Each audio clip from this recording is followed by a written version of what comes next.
Ever since man first started exploring the planet, there's been whispers of mysterious creatures that can't be explained. Although some of them do eventually get explained, a large majority of these reports go unanswered. The first creature is the winged ahul. Believed to inhabit the denser regions of the jungles of Java, there appears to be a large winged creature that can only be found across most of Indonesia. The creature is known as the winged ahuhu and is thought to be by many a possibly undiscovered large bat species native only to that region. The first reported encounter with the creature came from a man known as Dr. Bartelsbach in 1925. The doctor claimed that he was on the slope of the Silek Mountains studying the many diverse forms of life when he witnessed a massive bat-like creature fly overhead. The creature was described by the doctor as being 28 feet in length from the tips of the wingspan and as having the face of a chimp. Reports of the creature have been made in the modern day, with some reporting that the monster has attacked camps, villages, and hikers on expeditions.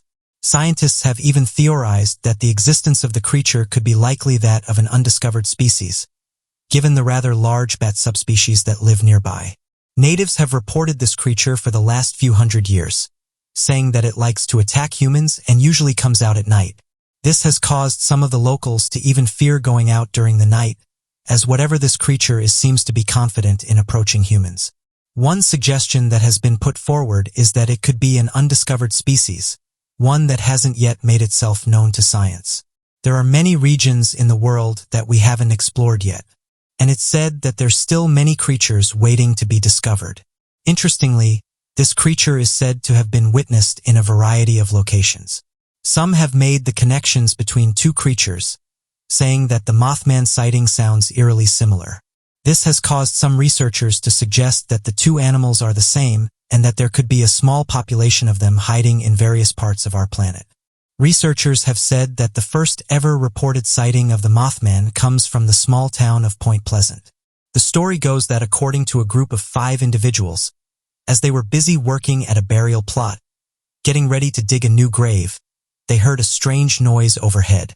At first, they were unaware of what could have been causing the strange noise, but it persisted for a while before one of them spotted a figure floating above them. They claimed that it looked like a human, almost as if a person itself was floating without the use of ropes. This strange humanoid figure was moving between the autumn trees in the area. The report states that all 5 of them saw this human-like figure and believed it to have originally been a prank of some kind with a man, but as they watched it slowly move away from them, they believed the creature to be far more ominous. They then left and quickly reported the sighting to the police department of West Virginia. The reports indicate that the sighting originally occurred on the 12th of November back in 1966.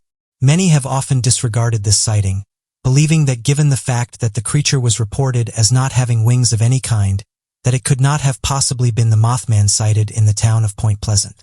This is argued by others who believe that wings have not always been a staple of the creature's design, and that many have reported the creature appearing more as a man than a moth.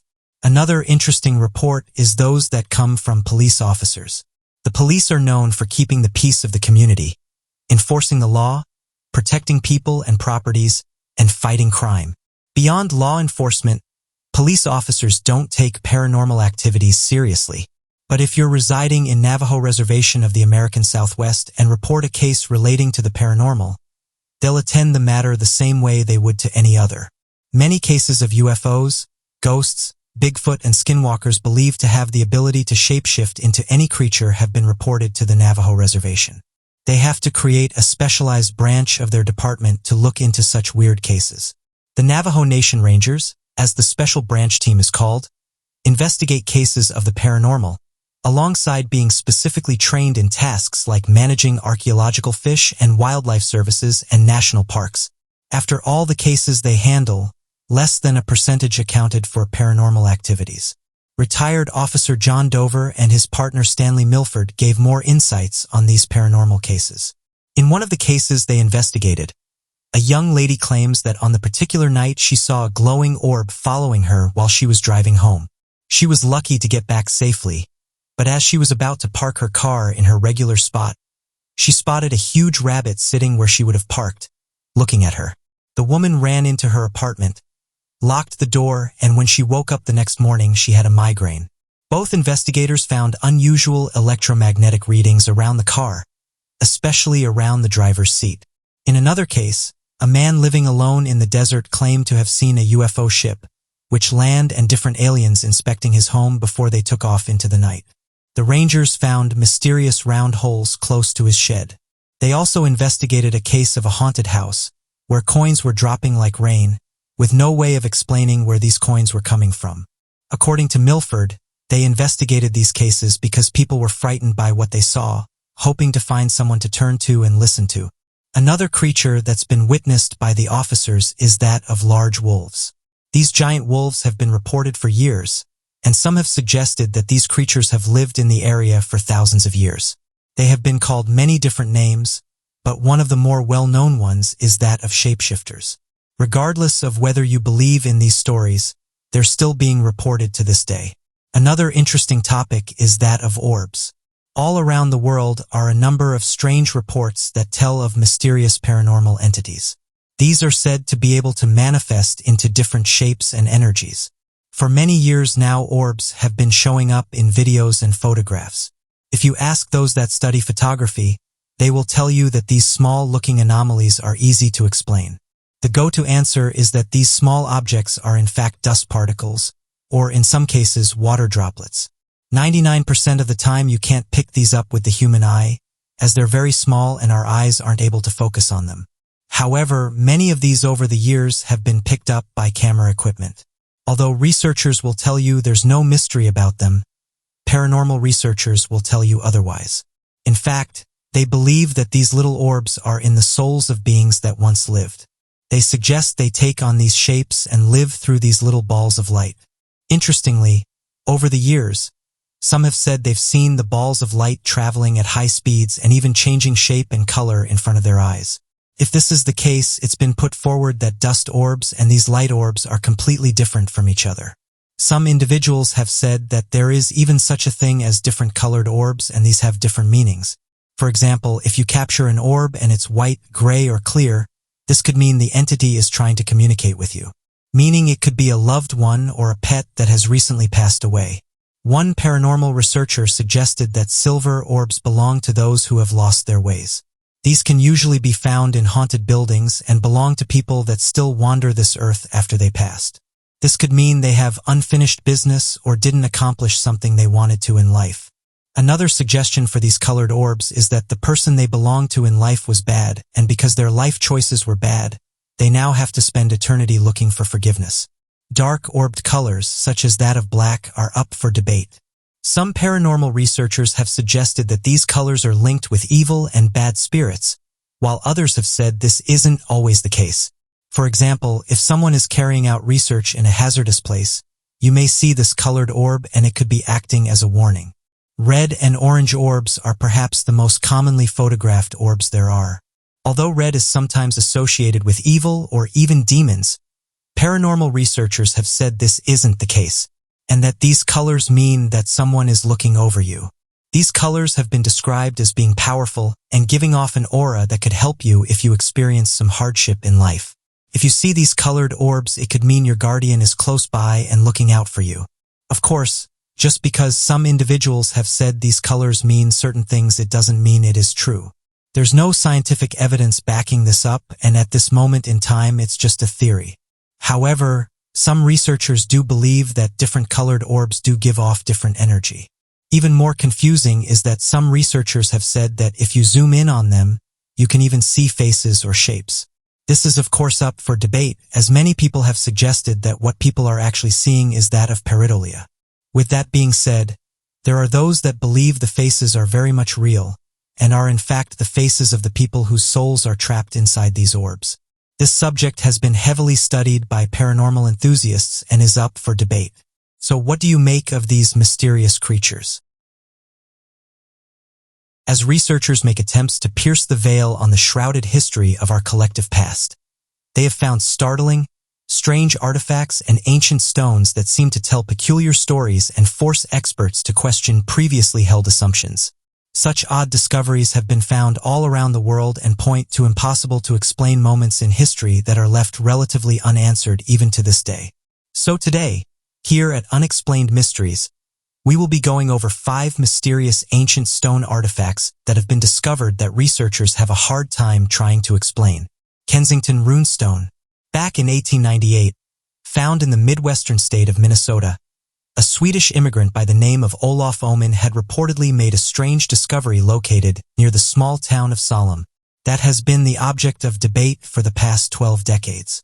According to Olof Oman, as he was tending to his field and clearing out the land he had just purchased for ownership, he had found a massive stone with carvings on the side that were instantly recognizable to him as a native Scandinavian. The stone was described as being roughly 202 pounds with Scandinavian runes written on the face and side of the stone. The stone itself, when translated, was dated to have been written back in 1362 and was a written record left behind by Scandinavian explorers that had visited the region. Experts were quick to claim that the record had been a forgery as the translation seemed as compared to what would have been expected back in the 14th century. Interestingly enough, however, the records of the journey made by Scandinavian explorer Leif Erikson, of whom had journeyed throughout the Americas at the theorized time frame sometime around the early 11th century, began to reach popularization during the early 1900s, shortly following the discovery of this stone. This renewed popularization of the Scandinavian theory quickly led to researchers reanalyzing the stone, as well as seeing the stone itself sent to the Smithsonian to be put on display for study. During its stay on display, linguistic scholars such as William Thalbitzer and S.N. Hagen both published papers that proved the authenticity of the stone by tracing the philological problems with the stone's grammar as having been the result of normal dialectal variances of the language during the time period in which it was written, proving that the stone had to be authentic in nature to have such specific grammar cases found in less well-known dialects of the Old Swedish language. Regardless of this evidence, however, to this day experts debate over the authenticity of the stone and continue to make claims that Scandinavian explorers had never reached as far west as the Minnesota state during their expeditions to the New World. Bat Creek Inscription. In 1889, the Smithsonian Bureau of Ethnology led an expedition that was directed by famed entomologist Cyrus Thomas, of whom was known for his study in the Native American cultures and languages during this time. According to the expedition reports, a stone tablet, later named the Bat Creek Stone Tablet, was uncovered during the archaeological expedition that Cyrus Thomas claimed had inscribed lettering that were, beyond any question, the letters of the Cherokee alphabet. Oddly enough, the Cherokee alphabet itself would not have been made until about 1821 when it was created from the existing Cherokee language by George Guess, also known as Sequoyah, of whom designed the alphabet to be used by the Cherokee people. Although at first glance, this might not appear to have been much of a mystery. The expedition team claimed that the vegetation overgrown the mound at which the Bat Creek inscription was found showed evidence of the mound having been older than a century, predating the existence of the written Cherokee alphabet.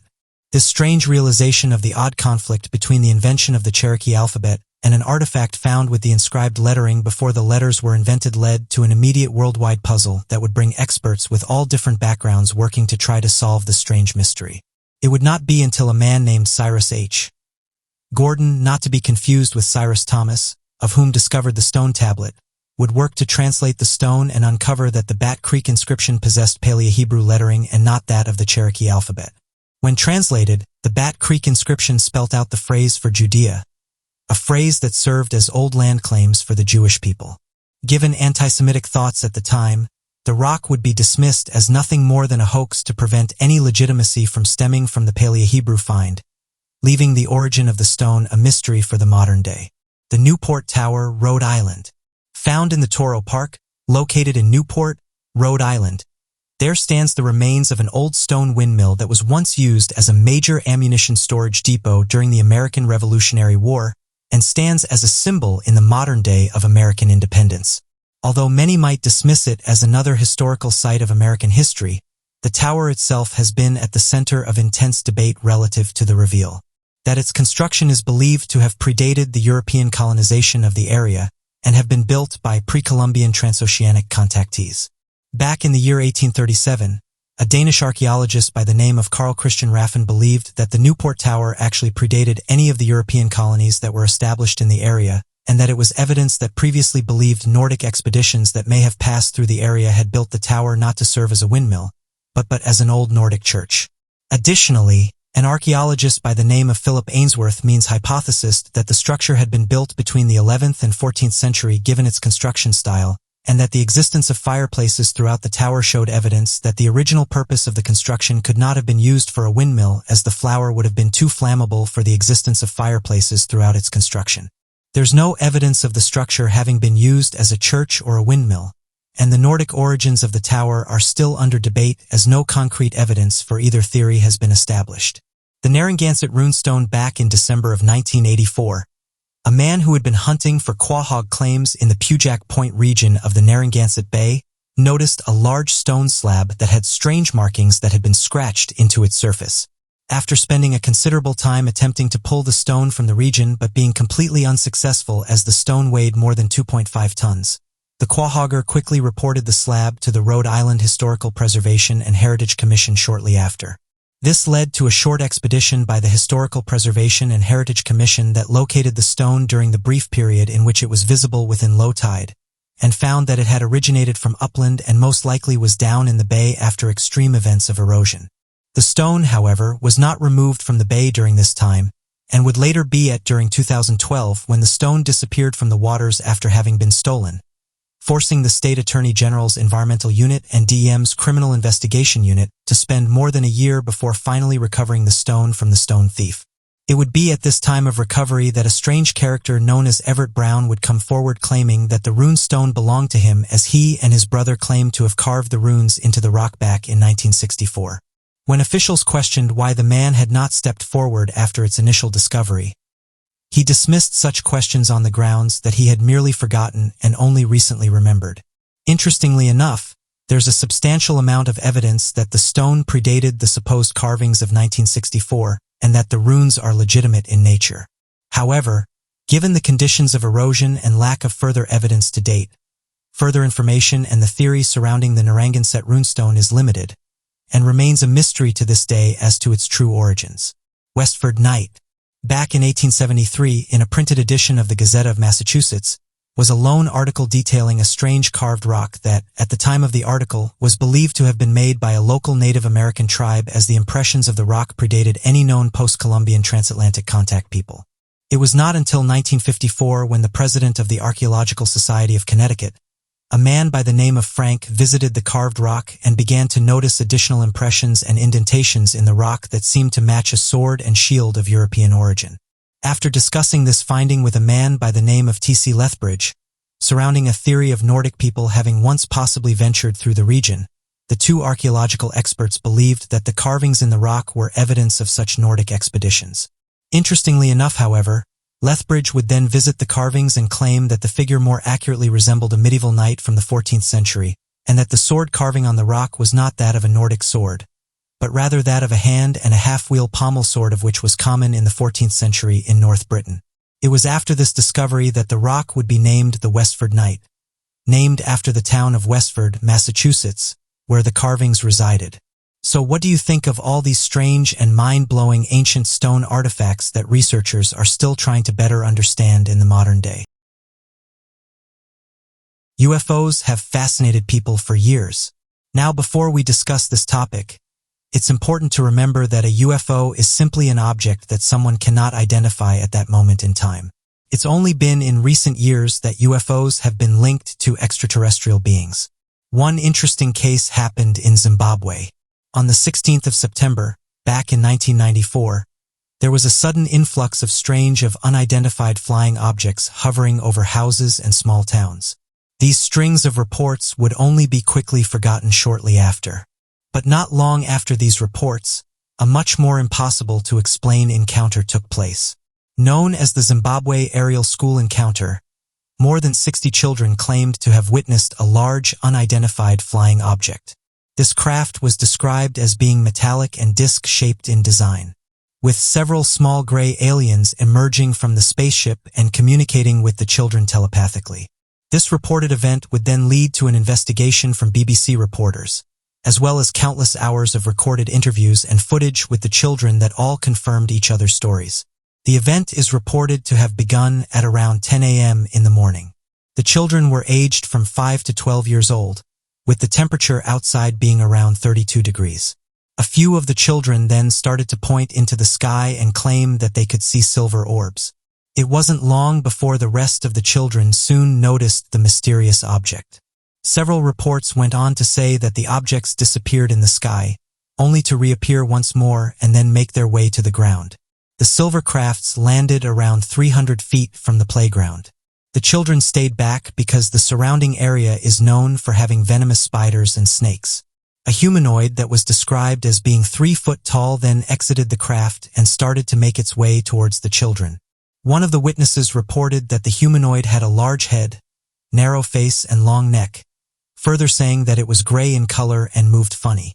The small humanoid was said to have explored its surrounding, seemingly unaware that it was being watched by a small crowd. However, it soon turned its attention to the crowd and started to approach the children. The crowds, being of a young age, was understandably upset by the humanoid, and it was reported that this scared the majority of the children. As the group watched the creature, it was said to have suddenly vanished only to quickly reappear behind the shiny craft. After this, the group entered the school and reported what they had seen to the teachers. The woman working at the snack bar, however, refused to leave her station, and by the time adults went outside, there was nothing to be seen. Interestingly, as some have pointed out, the children would report the same thing, and they even drew what they saw that day with all the drawings looking similar to one another. The headmaster also came forward and said that he believed the students were telling the truth. One female student said the following to the headmaster: "Despite the overwhelming evidence of this encounter and the claims made by the children, the story would be quickly covered up and to this day is still one of the more obscure claims in the extraterrestrial community." So what do you make of this mysterious event? One of the most fascinating things that makes the ocean quite mysterious for us humans is the fact that 95% of it is still unexplored. Despite the history of sailing going back centuries, we have still only been able to scratch the surface of the water world that accounts for more than 70% of the Earth's surface. We've been sailing on the surface of the ocean for centuries now, but we've only started discovering the depths of the ocean during the past couple of decades. Before that, humans could not imagine reaching the depths of the ocean and had no idea what the oceanic floor looked like. Over the years, countless people have tried to brave the oceans, and even in the modern day, people on boats are still disappearing or washing up under mysterious circumstances. Some of these are so mysterious, they have gone on to spawn various legends and tales. One of the most chilling is perhaps the Orang Medan. In June 1947, a Dutch ship named Orang Medan was sailing along the Straits of Malacca when it sent out a shocking signal indicating that the captain and the entire crew of the ship would end. After the first message, a number of random Morse code sequences were received that could not be deciphered. The last message was translated into 2 simple but shocking words: "I die." The grim SOS message of the Orang Medan was picked up by Dutch and British listening posts situated near Malaysia and Sumatra. The listening posts worked together to find the location of the Orang Medan and alerted nearby ships. Silverstar, which was an American merchant ship, reached Orang Medan, only to find the vessel in nearly perfect condition. Silverstar's crew members shouted Orang Medan, but they did not get any response. Finally, after shouting and waving for a long time, a search and rescue team was sent to Orang Medan. When the team stopped on the ship's deck, what they saw was something only to be seen in nightmares. The entire crew of the Orang Medan was lying dead. Their eyes were wide open with fear. Their mouths were wide open as if they were screaming when they died. And their arms were spread wide as if they were trying to stop someone. The captain of the ship was also found in the exact same position. All the crew members were present on their designated places and rooms on the ship, but they were all dead and their faces had the same horrific expression. As the crew members of the American ship were exploring the Orang Medan, it started sinking and the rescuers had to leave the ship along with its dead bodies in order to save their lives. Some reports claim that the Orang Medan exploded after a while, due to the explosives placed on the ship. Regardless, the unlucky ship sank to the bottom of the ocean along with the remains of its captain and crew. What happened at the Orang Medan remains one of the biggest oceanic mysteries. Some researchers have claimed that the crew members died due to the release of carbon monoxide on the gym, and the subsequent explosion was also a result of the gas, while other theories hold pirates responsible for the horrific tragedy. There is no record or evidence that could support either of the theory, and the Orang Medan is likely to remain a mystery forever. When standing on the shores of beaches from around the world, encounters with ghost ships have left many wondering if darker forces are responsible for the terrible fate of those who have gone missing at sea. Some of these encounters include claims of seeing apparitions in the distance, seemingly floating in the sky, an effect known as atmospheric refraction that has led many to not understand the nature of the horizon. Others, however, have reported sightings impossible to explain with scientific means, such as the encounters seen on the shores of Chesapeake Bay. Though there are a collection of rumors and myths surrounding the area regarding potential hidden and buried treasures, locals have also claimed that if someone stays there for a prolonged period of time, they will begin to notice a large ghostly image of the port beginning to manifest. This has led many to have reported spotting ghostly ships out past the harbor, and rumors of getting near the ship have spread further legends of wedding spirits inhabiting them. It does appear, however, that such claims of ghost ships manifesting as large ships coming close to the shores have arisen in many different areas around the world, and are not just described as ships with completely abandoned crews, but rather as large glowing spirits that take on the form of bones, and the wailing undead that inhabit them. Back on the 11th of October in 1771, a whaling crew had come across what they believed to be a ghost ship sailing nearby. The crew sailed closer to the ship and noticed a strange sight. The ship appeared to have been completely iced over, with its sails torn and icicles protruding from every direction of the jimp. This led to the captain of the whaling ship to order a boarding party to journey onto the jimp, and to assess the situation of what had occurred. It was at this point that the waning crew became incredibly frightened. Upon boarding the ship, they described an impossible-to-understand sight, as they realized that every crew member of the frozen ship was still on board, seemingly frozen in place. Their bodies were not in positions commonly seen when examining people of whom froze to death, as they appeared to have been frozen in the middle of their activities. Even the captain of the ship appeared to have been frozen in the middle of writing down a journal entry, and still had a pen in hand. As the boarding party continued searching the ship, they became increasingly frightened, and so quickly tried to grab the logbooks written by the ship's captain, only to later realize that the middle of the logbook had frozen solid and fallen out, leaving only the first log entry and the last log entry for researchers to piece together what happened. According to the logs, the ship had been stuck in the ice of the Arctic, leading researchers to believe that somehow the ship must have become dislodged and floated on 3D, though how it would end up on the shores of Greenland will never be understood, and how the captain was in the position he was in is still a mystery. There have been many theories about ghost ships. Some theories point to sea pirates taking down crew members and stealing their belongings, to mysterious circumstances that can't be explained. However, all the theories have been dismissed because of lack of any credible evidence, and to this day no one can say for sure what happened to some of the most famous ghost ships in history. There is one theory that holds an unknown paranormal entity responsible for the ghost ships. It's believed that some mysterious paranormal entity resides in the deepest pockets in some of the most isolated islands in the world. And sometimes this paranormal entity preys on the crews of the ships that travel nearby. It's believed that it preys on the crew members until they pass away, and then leaves the ship to move on to the next one. Not only this, but it's said by some of the entity will ensure the ship reaches its destination so that people can see what it's done. One of the most famous ghost ship stories is that of the Mary Celeste. It was an American merchant ship, and on the 5th of December, 1872, it was discovered deserted in the Atlantic Ocean near the Azores Islands. When Mary Celeste was discovered by a Canadian ship, it was under partial sail and still in sail-worthy condition. The last entry into Mary Celeste's log was made 10 days before it was found. What happened to the crew of the Mary Celeste? Under what circumstances did the crew of the ship abandon it? Was there any paranormal entity that was responsible for the mysterious disappearance of the crew? These questions continue to baffle the historians.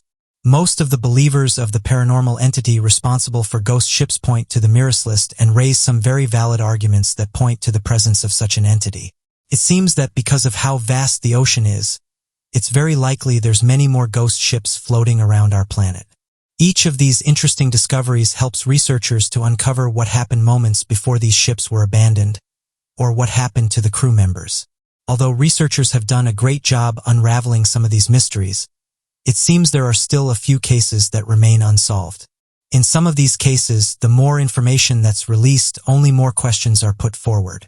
So what do you make of these mysterious ocean discoveries? The search for extraterrestrial life in our universe is never ending. It was announced back in 2008 that a message was sent to this planet. Research scientists decided that Gliese 581c could hold life and so decided to try their luck by sending it a digital radio signal.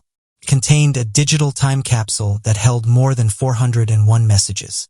The research scientists have said that it's expected to reach the planet by early 2029.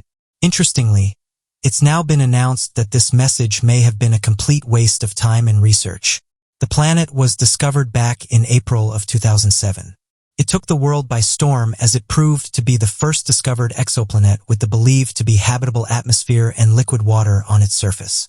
It was the first ever deemed Earth-like planet to have been discovered, and so came with a massive amount of optimism from scientists. They believed the planet to be a potentially habitable planet that could be included in future colonization missions. This thought seemed to have become a reality when evidence of it being less than 21 light-years away from Earth, making it a prime nearby planet for habitable colonization. As new data surrounding the exoplanet began to pour in, it quickly led to new revelations that deemed the planet far too hostile for humans to ever adapt to. Evidence came forward that the entire exoplanet was tidally locked in orbit around its sun. Tidally locked refers to a lack of a day or night rotation that leaves one face of the planet always facing the sun and the other side always facing the cold vacuum of space. Although this could create beautiful locations of a never-ending sunset for colonization efforts, it does prove to make the majority of the planet's surface far too inhabitable than expected. However, this tidal lock is not the end of its hostility.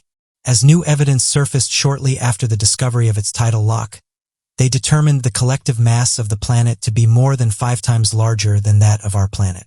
This would mean that if a human were to step foot on the planet, they would have to overcome over 5 times gravity as compared to the Earth. This would put a man at 200 pounds well over 1,000 pounds, a weight that would completely pulverize joints and skeletal structures over the course of several hours. Researchers have looked to other planets as a possible means of colonization. One of these is TRAPPIST-1d. Discovered within the TRAPPIST-1 system that made headlines from all around the world, TRAPPIST-1d was one of the many exoplanets found orbiting a star very similar in heat and size to our own Sun, and this led many scientists to believe that this planet is very similar to Earth. The most exciting prospect of this discovery was not only the planet's environment, but also how close it is to our planet, being only 39 light-years away from us. The TRAPPIST-1d planet appears to be cooler than our own Earth and far richer in composition of precious metals. It has a rocky surface, a low gravity for easy takeoff, and an atmosphere filled with dense water vapor for colonization efforts. So what do you make of these interesting planet discoveries? Photographs of the Great Sphinx. Many people from all around the world are already well aware of the mysterious and unexplained nature of the Great Sphinx of Giza and what it could hold for the ancient Egyptians. Unfortunately, it appears that for political reasons the top Egyptologists of the region are not interested in discovering the true nature of these creations and have instead worked at concealing these findings despite what they lead people to believe. The Great Sphinx is a statue made of limestone in the shape of a sphinx lying down. A sphinx is a Greek mythological creature that has the body of a lion and the head of a woman. But the Egyptian sphinx has the head of a man. The Great Sphinx can be found in Egypt in the Giza Plateau on the River Nil's west bank, positioned to face straight from west to east. The Great Sphinx was originally carved from one rock into the Giza Plateau bedrock, and is one of the oldest and biggest statues across the globe. The Sphinx measures at 241 feet in length from its front paws to its tail, 66 feet in height and 62 feet wide. Nobody can lay claim to the time it was built, or why it was built, nor the name it was originally given, as there is no record in the Old Kingdom. The Sphinx's nose and the beard seem to be missing, with the nose being chiseled off by unknown people around the 3rd and 10th century CE. The earliest Western pictures of the Sphinx were sketch illustrations in print around the 16th century. After the invention of photography, different photographs of the Sphinx were taken in the mid-1800s, making them the earliest photographs of the Great Sphinx. British photographer Francis Firth took one of these photographs in 1858. Other photographic pictures of the Sphinx in the 1800s include the one archaeologist Auguste Marie and Emperor Pedro II of Brazil took in front of the Sphinx in 1871. The members of the Japanese embassy to Europe in front of the Sphinx in 1864, and many others. The Acambaro figures. In 1944, a German shopkeeper stumbled upon thousands of mysterious figurines near Acambaro in Mexico. According to his claims, he found more than 30,000 figurines with the help of a local farmer. Over the years, archaeologists have found many figurines belonging to various civilizations in different parts of the world.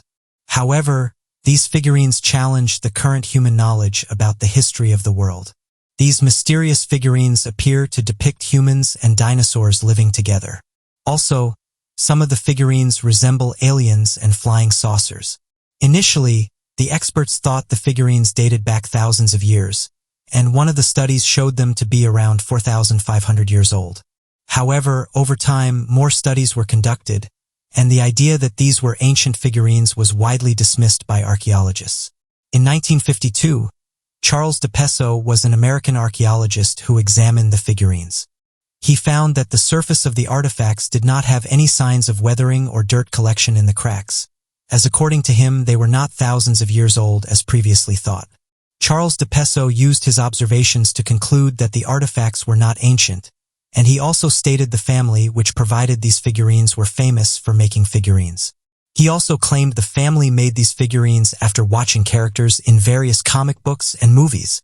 Further studies were carried out during the 1970s, and it's believed the artifacts were made during the 1930s or 1940s, a few years before they were discovered. Despite the fact that the archaeological community has developed a consensus that the figurines are fake, there are still many people who believe the figurines are ancient in nature, and point to the relation of some ancient civilization with dinosaurs and aliens. Ley lines. Ley lines are lines that cut across the earth spotted with landmarks and historic structures, and convey alongside them flowing earth energies, and these energies are concentrated at the point their lines meet.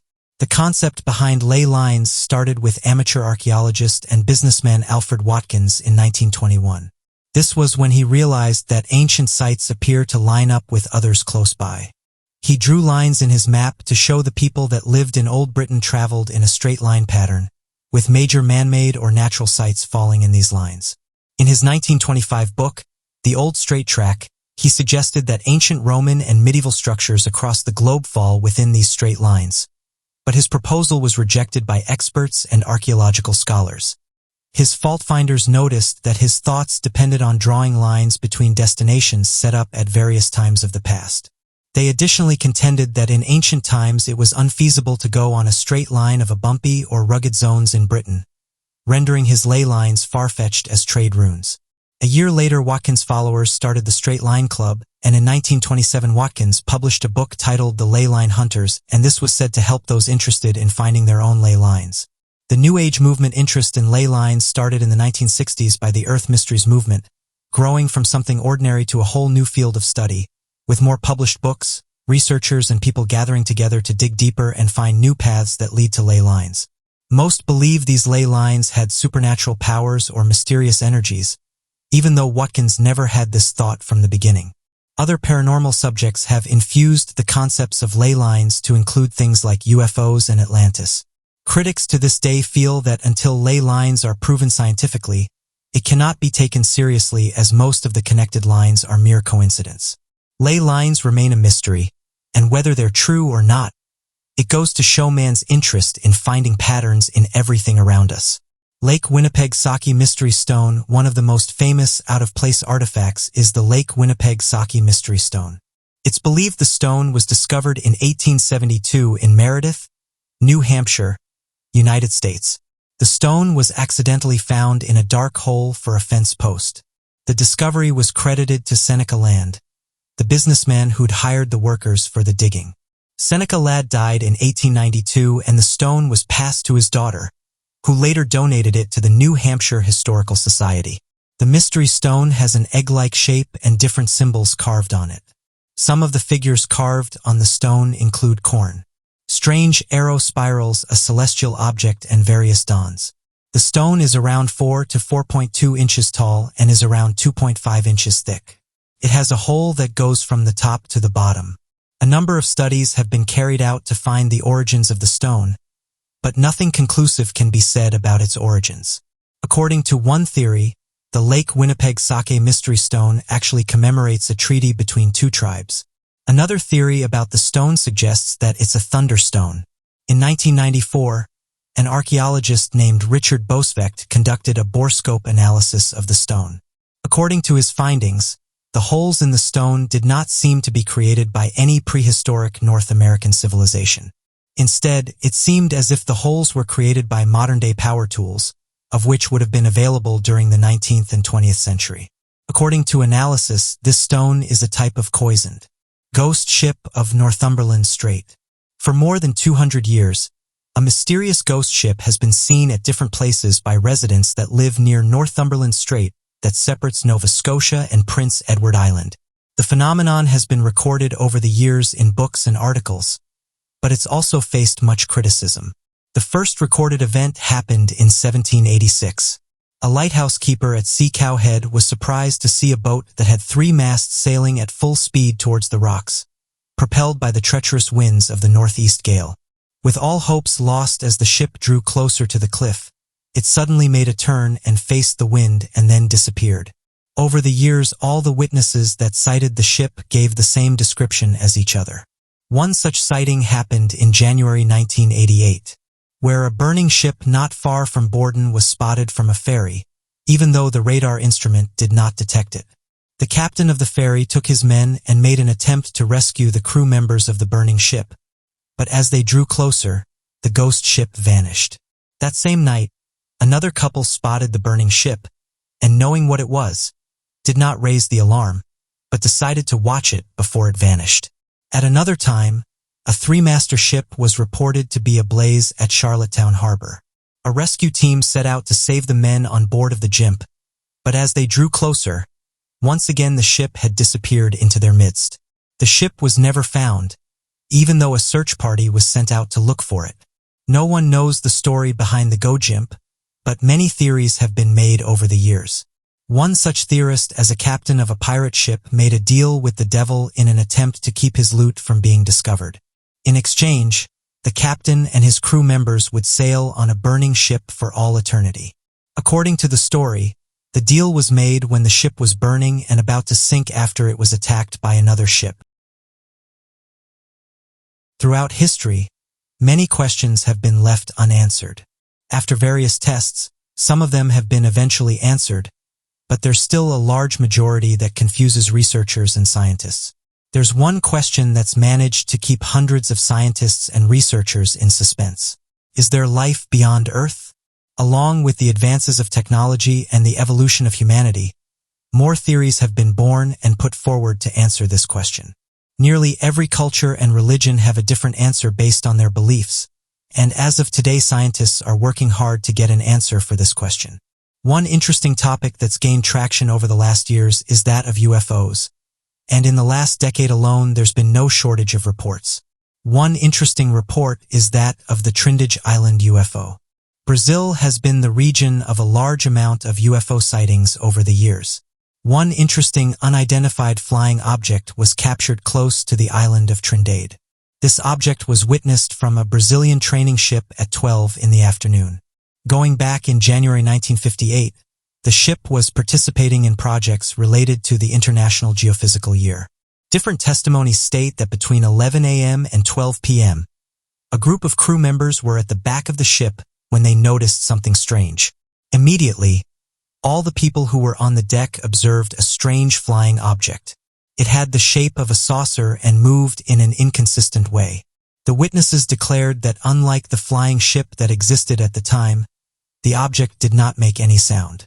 Interestingly, it had a strange glow and moved fast in different directions. When the mysterious craft accelerated, it left a shining trail that disappeared quickly. The object was heading for the island but kept vanishing in the sky and then reappearing again.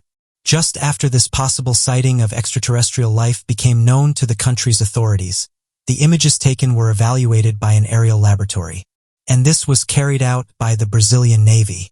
At the same time, the photographs were evaluated by various academic schools.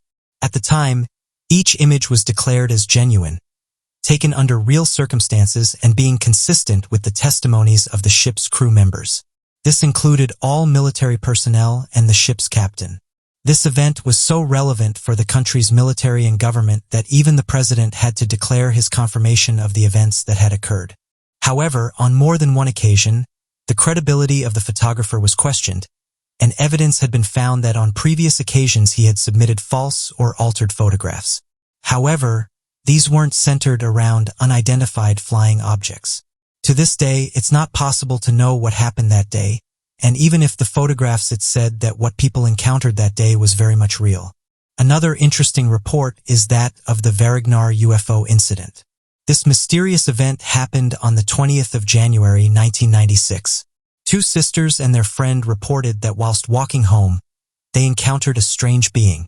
The skeptical mother decided to go to the place of the event, but she didn't manage to find anything. The girls described the alleged alien being and said that it had a very short, thin body, dark skin, and a very large head. They also noted that the eyes of the being were red. On the night between January 19th and 20th, the North American Aerospace Defense Command alerted Brazilian military that UFOs had been seen in the area. These events were quickly spread to every corner of the city, and another report was found by a couple of farmers who also claimed to have seen one of the beings. The farmers declared in their testimony that after the night of January 19th, approximately at 1 a.m., they were woke up by strange noises coming from their animals, further saying that they had never heard them make this noise before. After quickly making their way outside, they could see a flying object with a strange shape illuminated by an irregular light, and this was moving slowly and fairly low to the ground. Some have asked the question, was the military trying to hide something? The next morning, there was increasing evidence of sightings of irregular activity. This included an alleged capture of a strange being by the local fire department. It was also reported that unusual movements of different military entities were seen in the vicinity of the city hospital, and this only caused more confusion for the residents in the area. Whether or not these encounters with extraterrestrial beings are really true, we cannot know for sure, but locals stand by what they saw. There have not been many details from the government regarding the incidents, and a large part of the testimonies given by the alleged witness are anonymous, making it unlikely to verify their veracity. As for the creature that the Silver Sisters were allegedly able to see, different investigations declared the possibility that the sisters had seen local wildlife. The last incident is that of the 1976 Tehran UFO incident. Finally, it's possible that one of the most credible encounters with foreign beings in history is the one that took place in Tehran. The UFO incident is based on a chase that was carried out by two planes that belonged to the Iranian army. In this chase, the pilots of the Iranian army tried to shoot down the object using their weapons, but this proved useless.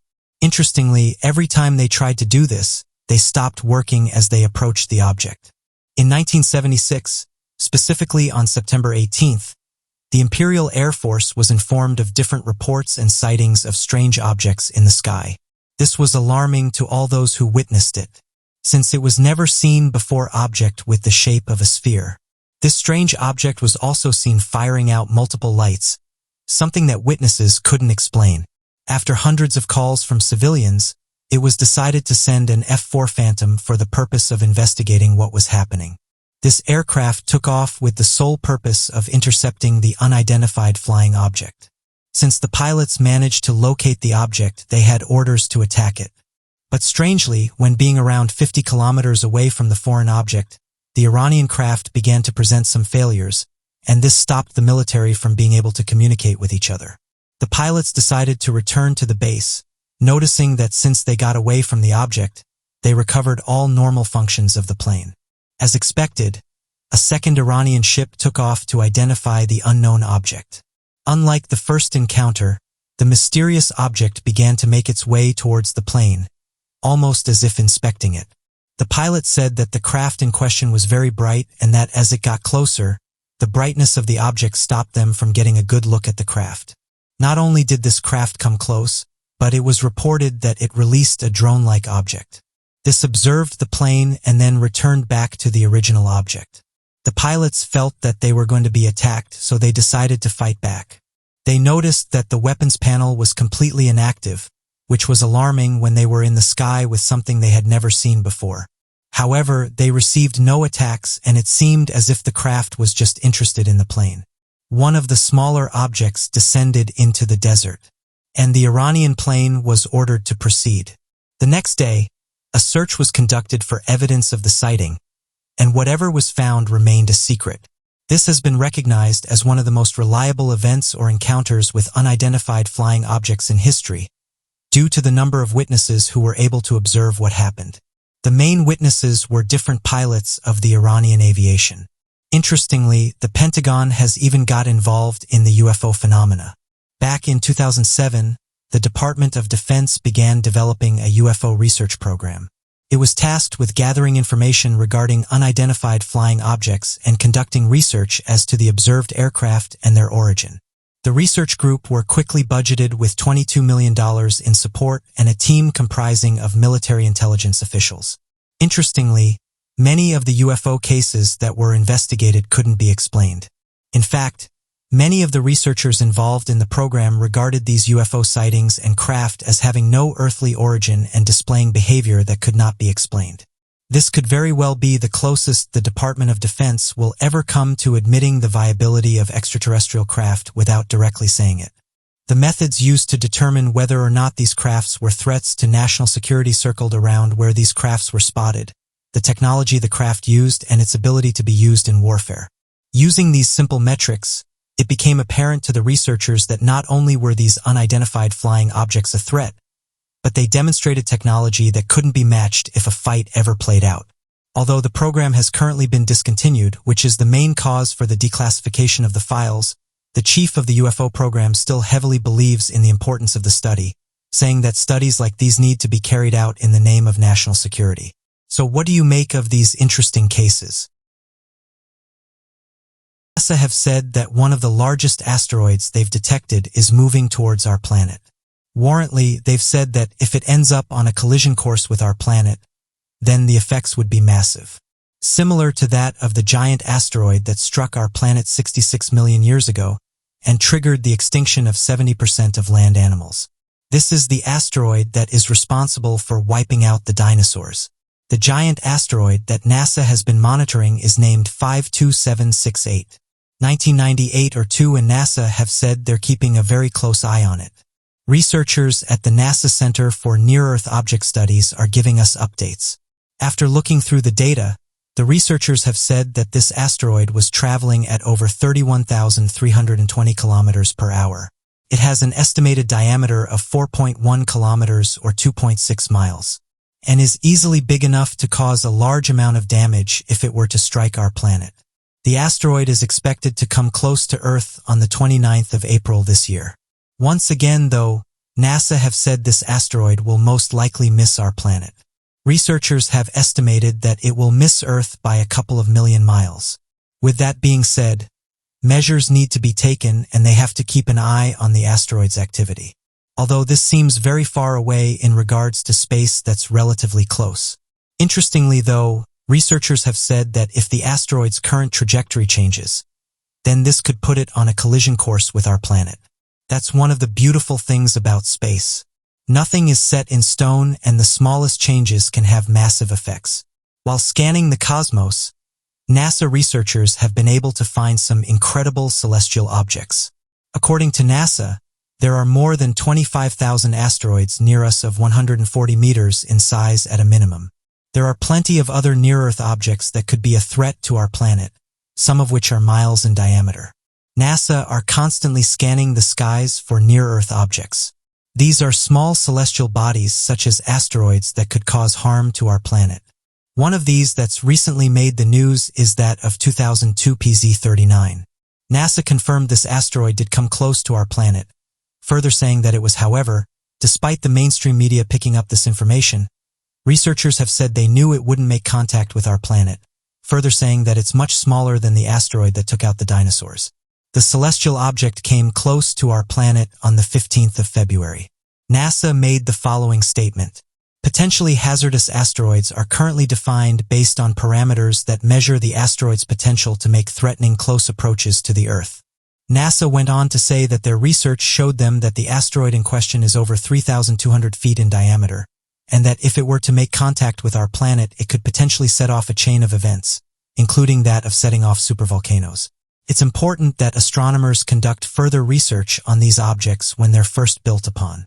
Detecting a celestial body early on is essential to understand what its behavior is like. For example, back in 2018, we saw more than 91 NEMIS hits of different asteroids of all sizes passing by our fragile blue planet. The scary thing is, out of 91 asteroids that passed by us, only 30 of these asteroids were seen coming prior to their passing, and only 2 of those were discovered 1 year ahead of the NEMIS event. This means that for more than 89 of the asteroids nearly striking Earth in 2018, only 2 of them could have been prevented with our current technology, showcasing just how threatening these large celestial bodies can be. So what do you make of these near-Earth objects?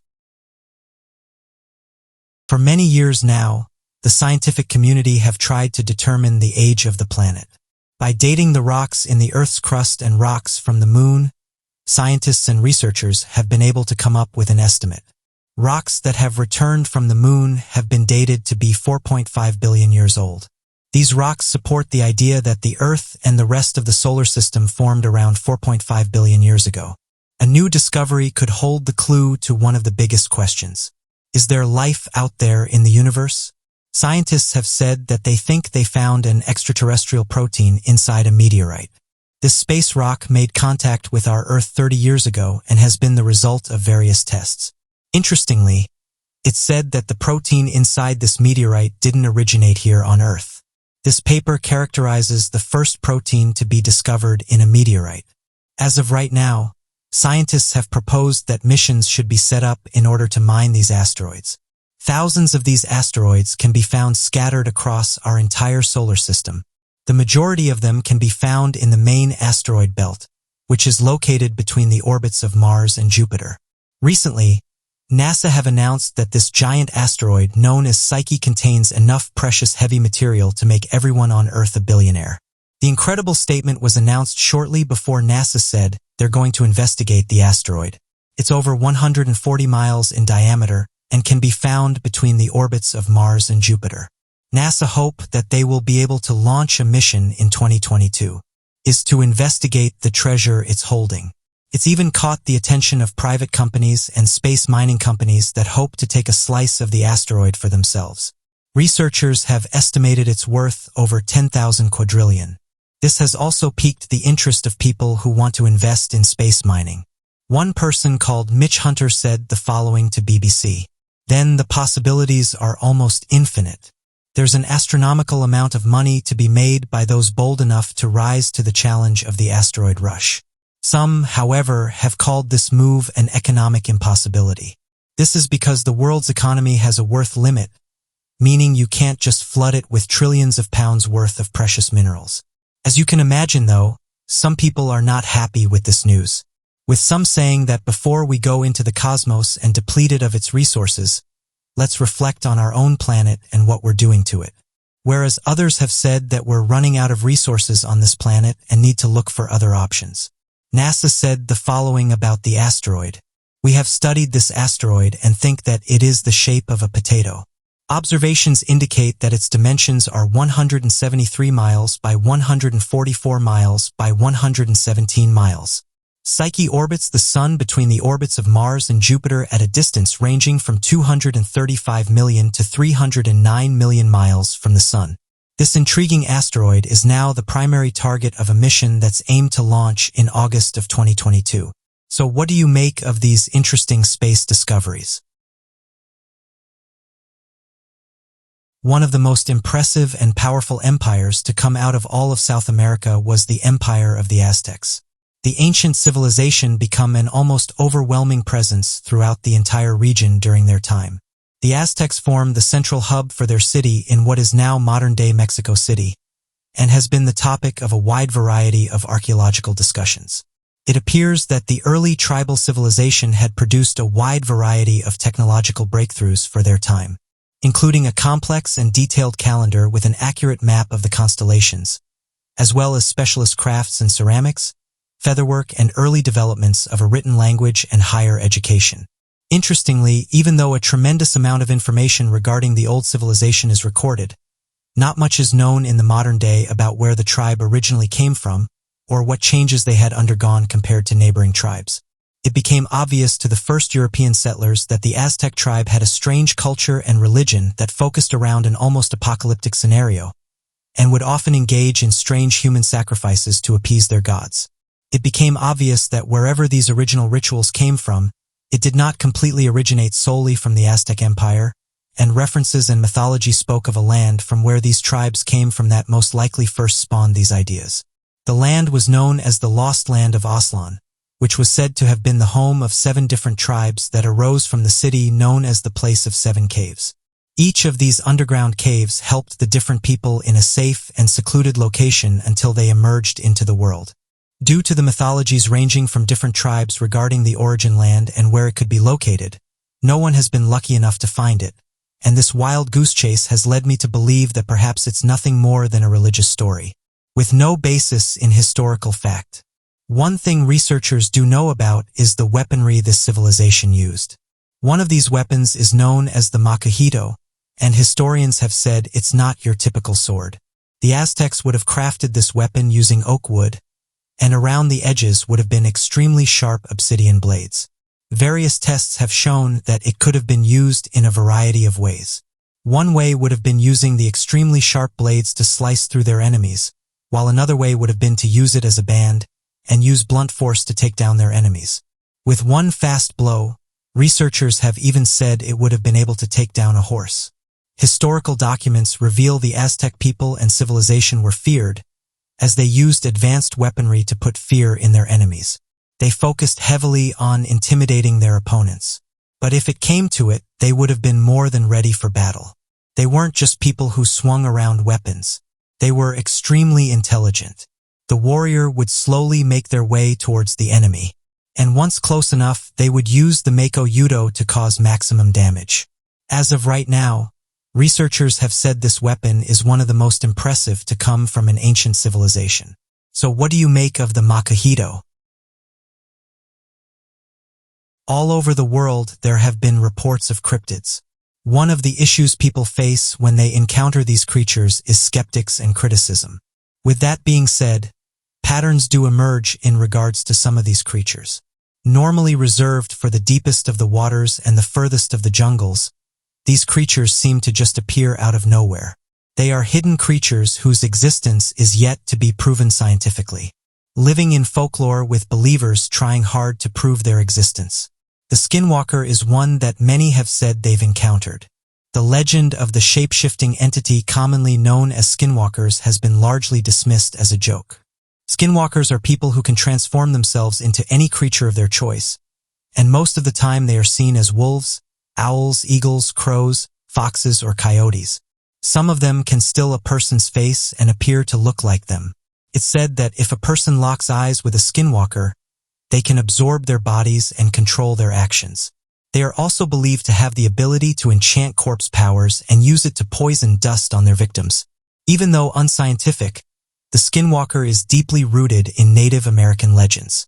America had its first experience with the Navajo skinwalker legend back in 1996, when an article was published in the Desert News detailing a traumatizing experience that a family from Utah had with a mysterious creature. It was said it was responsible for mutilations of cattle, sightings of UFOs, disappearances, and appearances of crop circles. According to the article, the most distressing encounter that the family had reported happened on a night around 1.5 years after relocating to the estate.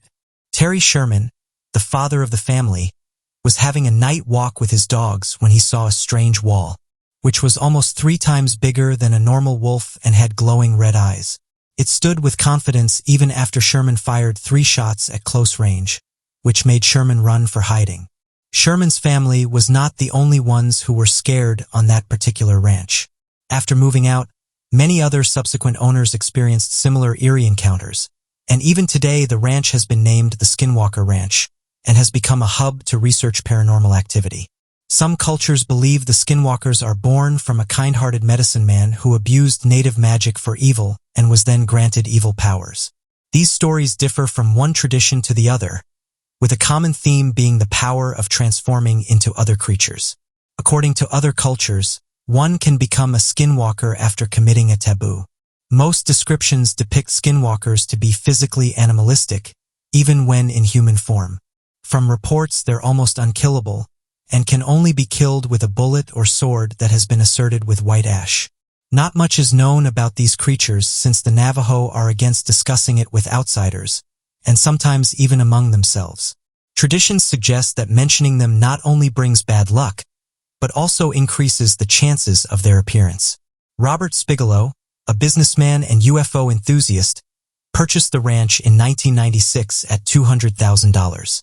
And he established the National Institute for Discovery Science and installed substantial surveillance. Bigelow and his team of researchers ultimately experienced more than 100 incidents in this property, but could not amass enough evidence that would be credible for scientific publication. Bigelow later saw the ranch in 2016 at $4.5 million. Despite this, skinwalker studies have become more and more sophisticated and secretive. While it's hard to discern the truthfulness of these accounts, the descriptions are mostly similar. A four-legged creature with a disturbingly disfigured human face, with orange-red shining eyes. They are also reportedly fast creatures with hellish sounds. This leads us on to a similar creature which has become known as the Dogman. Many people have heard of the Sasquatch, but very few are aware that a more terrifying cryptid stalks the North American forest. The Michigan Dogman is a werewolf-like creature that was first sighted in Wexford, Michigan. The Dogman legend became popular in 1987 after Steve Cook, who worked at WTCM-FM in Michigan, recorded a song about the Dogman and its sightings that had been reported. This attracted calls from listeners who gave accounts of their encounters of a similar creature. The first reported account of the Michigan Dogman was in Wexford, Michigan in 1997. When two loggers spotted a creature which they described to have a human body with the head of a dog. Back in 1938, Robert Fortnet from Paris, Michigan got attacked by wild dogs, and he alleged that one of the dogs was walking on two legs. A night guard while patrolling a manufacturing plant in Michigan in 1961 saw a strange figure, which he initially thought was a human until he saw features that looked like a dog's. He was able to quickly take a photograph of the beast. The photos have been studied by various individuals, but as of today remain a mystery. More efforts have been made in the investigation and study of the Dogman phenomenon, including podcasts and YouTube videos about encounters with the Dogman. Even though many believe that the Dogman is real, skeptics argue that there is no scientific evidence to back up its existence. As is the case with many cryptids, most of the evidence for the existence of the Dogman is full of controversial images and videos, plus many years of accounts from eyewitnesses. While skeptics believe it's just a myth brought to life by a 1987 song, others believe that it's some paranormal beast that has been wandering our planet for thousands of years, and that every so often it does make itself known to humans. There have been various interesting tracks discovered all over Michigan, some as recent as 2009 which point to the existence of the Dogman. Some of them closely resemble the prints of a dog, but are far much larger than those of a normal dog. One of the sightings by a sibling to an official in the government in 2007 described the Dogman as a dark, upright wolf, around 6 feet in height standing next to a dead deer. A print discovered in the area measured around 8 inches across today's sightings of the Dogman, and reports of this mysterious beast are catching more attention from the mainstream media, and hopefully they may shed some light on the existence of the Dogman. Another creature that's said to be similar to these creatures is that of the Wendigo. As the folklore goes, the Wendigo was initially a hunter, and on one very cold winter his extreme hunger made him a cannibal. Immediately after he devoured the flesh of a fellow human, he became a man-beast roaming in the forest looking for more humans to feed on. This story is common among the natives, with the details varying depending on the narrator. Those who have encountered the Wendigo say it's related to Bigfoot, while other reports compare it to werewolves. Because the Wendigo is known to be a creature of the cold weather, it's been mostly sighted in Canada and the colder northern states like Minnesota. As the 20th century began, The local people blame the mysterious disappearance of people to the attacks by the Wendigo. The Wendigo is said to be between 6 and 15 feet in height, with a slender body, which is perhaps because they never satisfy their cannibal desires. It's said to be always hungry until they find another person to eat. According to Nathan Carlson, the Wendigo has big sharp claws and eyes as big as an owl's. Others describe the creature as a bony figure with a skin tone like ash. Different versions of this creature's tale say different stories about its agility and speed, with some saying it's very fast and can walk over long distances, even during very cold winters. Others say the skinwalker has a haggard walk, which implies that it has no speed. Unlike other carnivorous animals that pursue prey to capture and eat them, the Wendigo lures people away from civilization by mimicking human voices and feast on them once isolated. Most of the sightings of the Wendigo happened between 1800 and 1920. Since then, only a few sightings of the Wendigo have been reported. Whether one believes in the Wendigo sightings or not, this may not just be any other folklore aimed at scaring people. It's historically significant in many indigenous cultures. This legend has been associated with problems in real life, like selfishness, violence, and greed. It's also been associated with taboos against bad behavior. Stories of the Wendigo were once taken as illustrations of the nature of violence against the Native American people who told the stories. Ironically, though, the stories may represent the response of the Native people to the violence shown to them by the people who are not indigenous. Anthropologists believe the Wendigo concept came about after the Native people encountered the Europeans. Some anthropologists believe the stories of the Wendigo are associated with stress among the Native Americans. Due to the dwindling resources and fears of starvation, the tensions that was building up among the Native Americans that caused such accusations could be compared to the fears that came after the Salem witch trials. Just like most legendary creatures, the Wendigo remains a mystery today. It's been referenced many times and has featured in TV shows. Interestingly, there are some lakes named after the creature. For instance, Wendigo Lake in Wisconsin and Lake Wendigo, Minnesota. Those believing the Wendigo sightings think the creature might still be out there in the forest, and beneath the man-eating creature is just a human person who was initially a hunter. So what do you make of these mysterious creatures? The U.S. have long used and researched every useful component that can be used in helping them in military activities. There has been a rumor going around that the U.S. have trained dolphins in order to take their help in locating the enemy, laying underwater mines, and to destroy unauthorized submarines in the sea.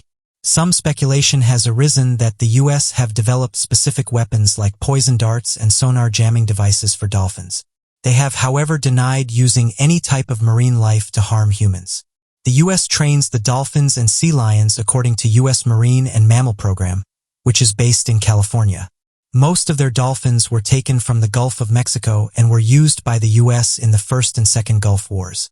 Their usage could be tracked to Vietnam, and it's speculated that they were used in that war too.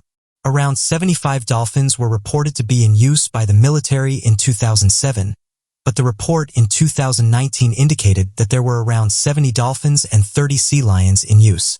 Dolphins are very effective to use near the shore, where crashing surf and ship traffic generates a lot of noise. The system developed by humans became ineffective, as it became overwhelming when so much noise was generated. Dolphins are not affected, and their sonar is so finely tuned that they're easily able to operate near the shore. Not only are dolphins one of the smartest animal species in the world, they're also naturally reliable and trustworthy. The keen sonar of the dolphins makes them very valuable and important as minesweepers. One such dolphin has been brought to limelight by the U.S. Navy, and its name is K-Dog. In March of 2003, Dog's unit was placed in the Arabian Gulf to be a part of Operation Iraqi Freedom. The unit was given the mission to clear mines so that ships containing supplies for the people, such as food, could arrive safely. K-Dog had an electric transmission device attached to it, which would show its position and location underwater. The mines were successfully located by K-Dog, and the dolphin was captured by the photographers, whilst jumping out of the water in front of its trainer. Dolphins are natural underwater athletes. They can swim up to 25 miles per hour and dive 1,000 feet deep. Their sonar system is called echolocation, which make clicks and whistles that travel through water, providing the dolphins with the information about everything in their surroundings. This system allows dolphins to communicate, find its way, and identify objects underwater. The dolphins are trained to use these abilities to help the U.S. Army in time of war and to protect the seas at time of peace. A lot of research has been put into this, and they're now trying to replace the dolphins with machines. Dolphins tend to get tired with prolonged activity and do occasionally miss orders, but machines are able to work on. The United States have said that they don't want the dolphins to get hurt whilst locating enemies or mines. Therefore, they want to build underwater machines. Dolphins are living creatures, and there's only so much they can do. They've been observed taking breaks from missions to try and socialize and catch fish. This leads us onto another, the Russian Navy beluga whale. The discovery of beluga whales being used by the Russians to act as a spy have gathered the attention of the world, and many people are interested in how these animals are being used for military purposes. It was first discovered in Norway, when one Norwegian fisherman noticed a beluga acting strange and attacking their ships. Interestingly, when the fisherman looked over the side of the boat, they could see that the whale had a GoPro camera attached to it, also had a note that said equipment of St. Petersburg. At first, the Norwegian scientists thought that maybe this was an experiment conducted by the University of St. Petersburg, but the researchers that were there said they had no idea about the project and that no one from the university was involved. Another speculation arose that some country was conducting marine experiments and were using this note as a code. The attention was then put on the Russian Navy at Murmansk, although it's difficult to make them responsible as they've denied anything to do with it. This alarmed the whole region and various investigations took place. Different speculations were put forward, and one of them was highly accepted. This was that the Russians had trained belugas and are using them to spy on other countries, especially the United States. The Russian defense military have denied such accusations and told the public that they're not conducting any experiments with marine life. Not many people believe this statement, as it has a long history of using marine life in warfare. In the 1960s, during the peak of Cold War, Russian military trained belugas to look for mines underwater and for any suspicious foreign objects. After the collapse of the Soviet Union, the training of marine life for warfare was discontinued, but it resumed in 2012 in Ukraine. The beluga whale was picked for many reasons to act as a spy for the Russians. They're incredibly intelligent, calm in difficult situations, and easily trained. Norwegian fishermen discovered the beluga near the fishing village of Enga. The whale was tracked and its harness was removed, which didn't contain the camera anymore. It was concluded that it was the work of the Russian Navy, as both Norwegian and Russian researchers don't use the harness. The animal approached the fishermen as it was used to getting fishy treats from the humans. This isn't the first case of such an event occurring. It's also been reported to have happened in Turkey. In the 1990s, Turkey officials called a specialist to ask if it was normal for a beluga to be in the Black Sea, and that these whales were found in the Arctic, so this whale being in warmer waters was noted as being strange behavior. Researchers flew to Turkey to observe the whale, and upon closer inspection of the animal, they found out that the beluga's teeth were filed down flat. The specialists figured out that the teeth were filed in order to pick big things up, like mines, and attach them to foreign ships. The specialists also found out where this whale had come from. A storm had broken a net in the naval facility of Russia, from where the whale took the advantage and escaped to Turkey. The Russians sent a ship to take back the whale. They were, however, stopped on international waters. Soon, they were able to take the whale back. However, clearly not happy with what it was going through, the beluga whale once again escaped to Turkey, but the Russians came again to take it back. This would be the last time that Turkey saw this whale. The last animal is that of seals. Researchers have said that seals and sea lions are trained and utilized by the U.S. Navy and the Russian Navy. Seals and sea lions are two different animals with their specific characteristics. They have different adaptations to the environment and are known for being able to be easily trained. The Russians in the United States have trained sea lions and seals in a variety of projects. They're experimented on by both navies in order to get the upper hand on sea warfare. Studies showed that sea lions are the best animals to use, and even went as far as to say they're better than any underwater technology. In 2014, sea lions participated for the first time in the United States mine countermeasures exercise. This occurred in the Middle East, and it involved 6,500 military personnel and 38 warships from 44 navies. Officials reported that it takes around 2 years to train a sea lion, and they have the ability to work up to 20 years. The training of seals and sea lions is done in separate teams. There's 5 teams, and each team take their time to train the sea lions. The teams have their own specific tasks and goals to achieve. The first team specializes in swimmer detection, 3 teams focus on mine locations, and the last one in object recoveries. In Russia, seals and sea lions are trained to carry tools for divers, detect torpedoes and other ammunition. Seals are considered to be better than belugas in polar conditions, as they have higher professionalism, a better understanding of oral commands, and have overall more intelligence. The marine mammals are taken care of extensively by the navies. They have access to full-time veterinarians and highly trained marine biologists. The staff and doctors are on call all the time, so these animals get all the care they need. The main focus of the doctors would be to ensure the sea lions, seals, dolphins, and belugas are in top working condition, as well as ensuring that overall health is at its best. So do you think it's fair that the military trains and uses these animals? Throughout history, there have been many events that the human race has witnessed. The first trip to the moon in July 1969 by Apollo 11 is perhaps one of the most impressive. This mission is credited as being the first mission in which humans landed and walked on the moon. From that moment on, there have been many more missions in regards to space, with NASA recently coming forward and saying that they hope to go back to the moon within the next few years. One of the most recent discoveries that researchers announced is that there's living creatures on the moon. Scientists have said that right now thousands of tiny creatures could be living on the moon. This initially excited many people, as when the headlines broke, many took this as life being discovered outside of our planet. The story detailed how after an Israeli lunar landing ship crashed on the surface of the moon, it released many creatures onto the lunar surface. These incredible creatures that managed to survive in the void are known as tardigrades. These represent a truly resilient form of life. They were chosen because of their ability to survive practically all kinds of natural planetary phenomena. They are called extremophiles. That means that they are resistant to extreme conditions and have the ability to survive in space. They can withstand up to 12 times more radiation than the rest of the living beings. Also, high pressures, extreme high or low temperatures such as -200 degrees and 150 degrees. And the reason why they're believed to have survived the forced landing of the Israeli ship is because they have a prolonged dehydration capacity, which allows them to go even 10 years without consuming water. So how are these incredible creatures able to survive in space? The cellular composition allows them to survive in environments such as water, air, and vacuum. The tardigrades inhabit the Earth's surface, especially in layers that cover mosses, lichens, and ferns. They can also inhabit ocean waters or freshwater. Although, due to their capacity for resistance, it's possible they are found in every space on the planet.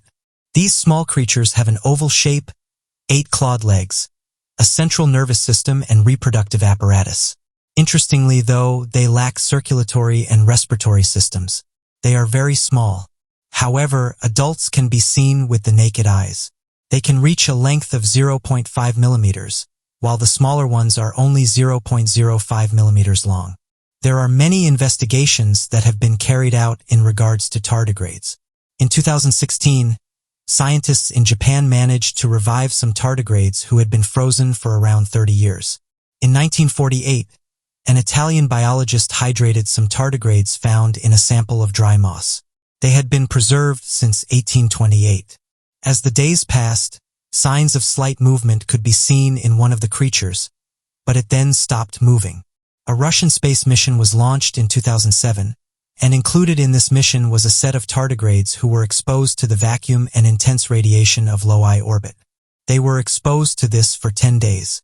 In this mission, the resistance of these creatures were tested, and incredibly they not only managed to survive, but to even maintain their ability to reproduce. After a space mission, the Russian team found living tardigrades in the rocket deck that just arrived from outer space. Finally, the scientists of the Israeli mission sent to the lunar territory assured that the tardigrades cannot move nor reproduce on the surface of the moon. But they can remain in a state of hibernation for 10 years, or at least until they are transported and rehydrated in order to wake up from the state of hibernation. Another thing researchers have said about our moon is that astronauts warmed up the moon.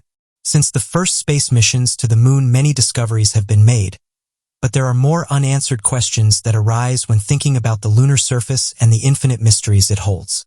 One of these questions in the midst of the scientific community was the temperature of the moon and how this was influenced by the sun, which is why different lunar missions, specifically in the years 1971 and 1972, installed these sensors in order to know the temperature and changes that could be recorded from that moment on.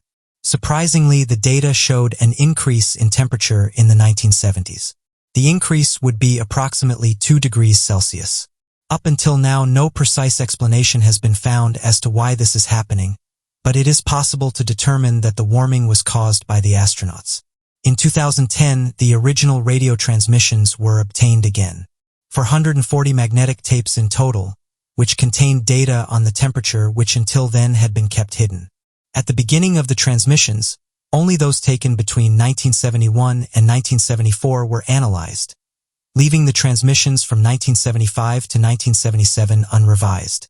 These were the dates when the temperature probes started working. Years later, those transmissions were recovered and the question of the warming of the moon was solved.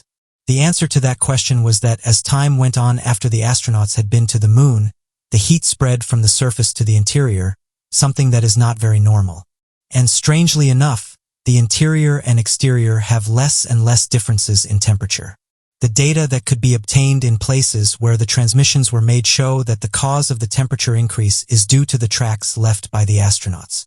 These are visible and a little darker than the rest of the surface. This discovery is interesting because if the heating was due to the human presence, this means that the first analysis in which the heat was only concentrated on the surface was correct. The moon reflects the waves of the galaxy. A group of scientists obtained a method by which it's possible to receive information regarding the beginning of the universe through this Earth satellite. Some time ago, a radio telescope captured that the moon not only manages to reflect sunlines, but that its surface could also reflect radio waves that can be emitted from any end of the Milky Way.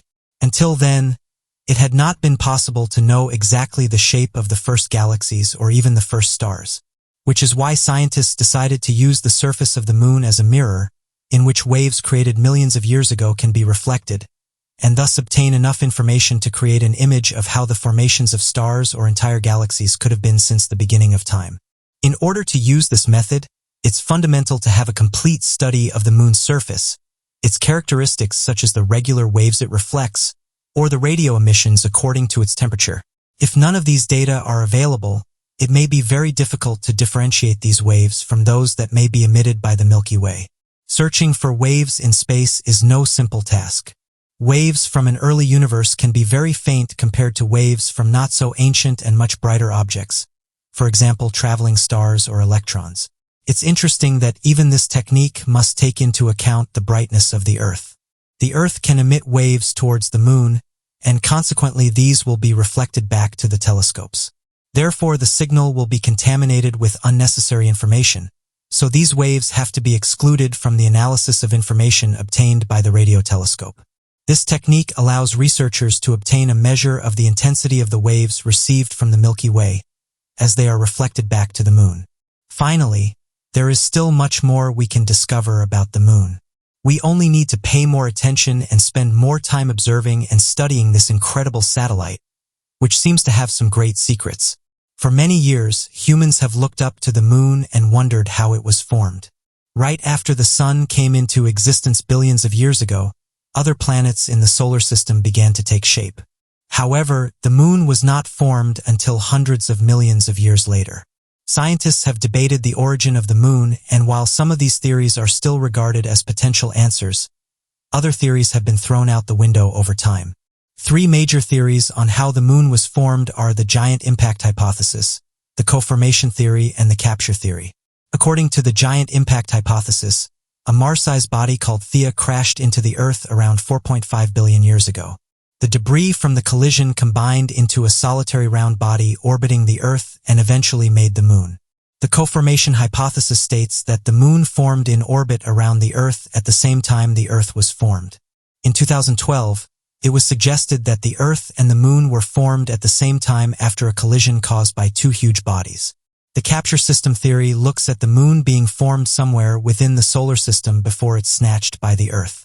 This theory may explain the difference in the composition of the Earth and the Moon, but most captured bodies are not spherical in shape like the Moon. So what do you make of these interesting Moon discoveries?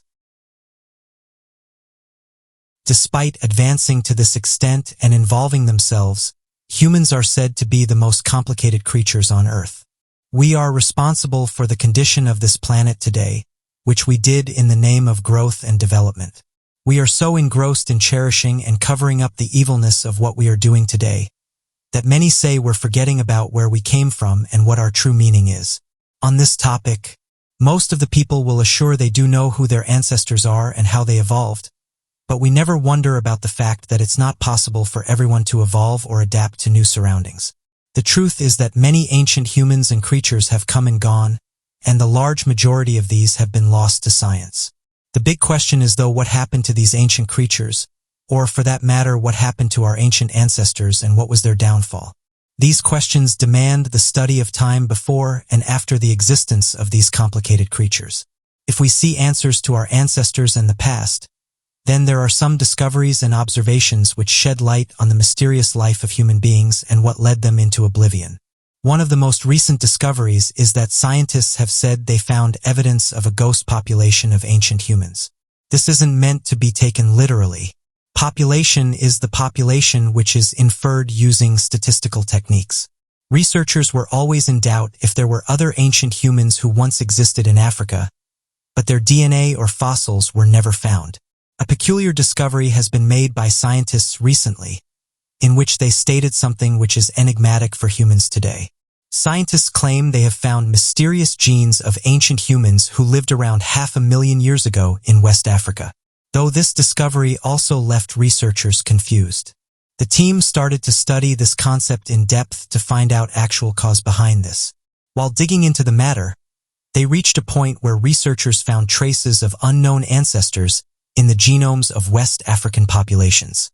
For further evaluation, scientists observed up to a fifth of the population's DNA in that area is suspected to have come from missing relatives. It's been estimated that 2 to 19% of modern West Africans' genetic ancestry is constructed by this DNA. Then the question was raised: how is it possible to have this gross population among us? In this explanation, various theories were given. But the most appreciated one is that it's been suspected that thousands of years ago, the ancestors of modern West Africans mated with unknown archaic humans. Just like once, ancient Europeans interbred with Neanderthals. To prove the discovery, scientists studied every chunk of DNA they found to be different from modern human genes. While examining these genes, they were able to pull back sequences which they suspected most probably came from an ancient relative. When these genes were compared with genes from Neanderthals and Denisovans, they became sure that the DNA came from an unknown group of humans. As we know, various species related and distinct existed on Earth at the same time. Reproduction was an important process to take human evolution to the next level. When these species lived together, mating was not out of the ordinary. They interbred with each other, but distinct species which resulted in strange genes in population patterns emerged, like Europeans carrying Neanderthal genes, and Australians, Malaysians, and Polynesians carrying genes from Denisovans, and Africans carrying not yet discovered genes of archaic humans.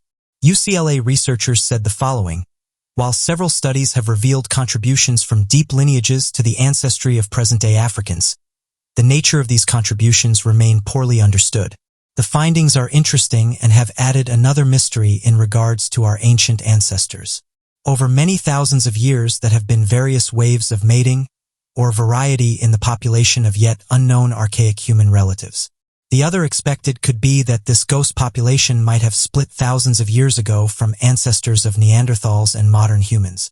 At some point in the past, thousands from this group would have been bred from the ancestors of modern West Africans. Another interesting study that was conducted showed researchers that Homo sapiens could have hunted and eaten Neanderthals.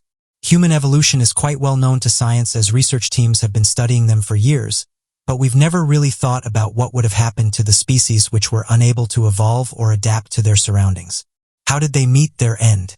We never felt the need to ask such questions because we felt the things which were served to us were accurate, and it's common sense to predict how they die. But now scientists say that our instinct is incorrect. Years ago, anthropologists came up with a hypothesis in which they wondered about hungry human hunters, as they were suspected for partially exterminating 178 large mammals in the past.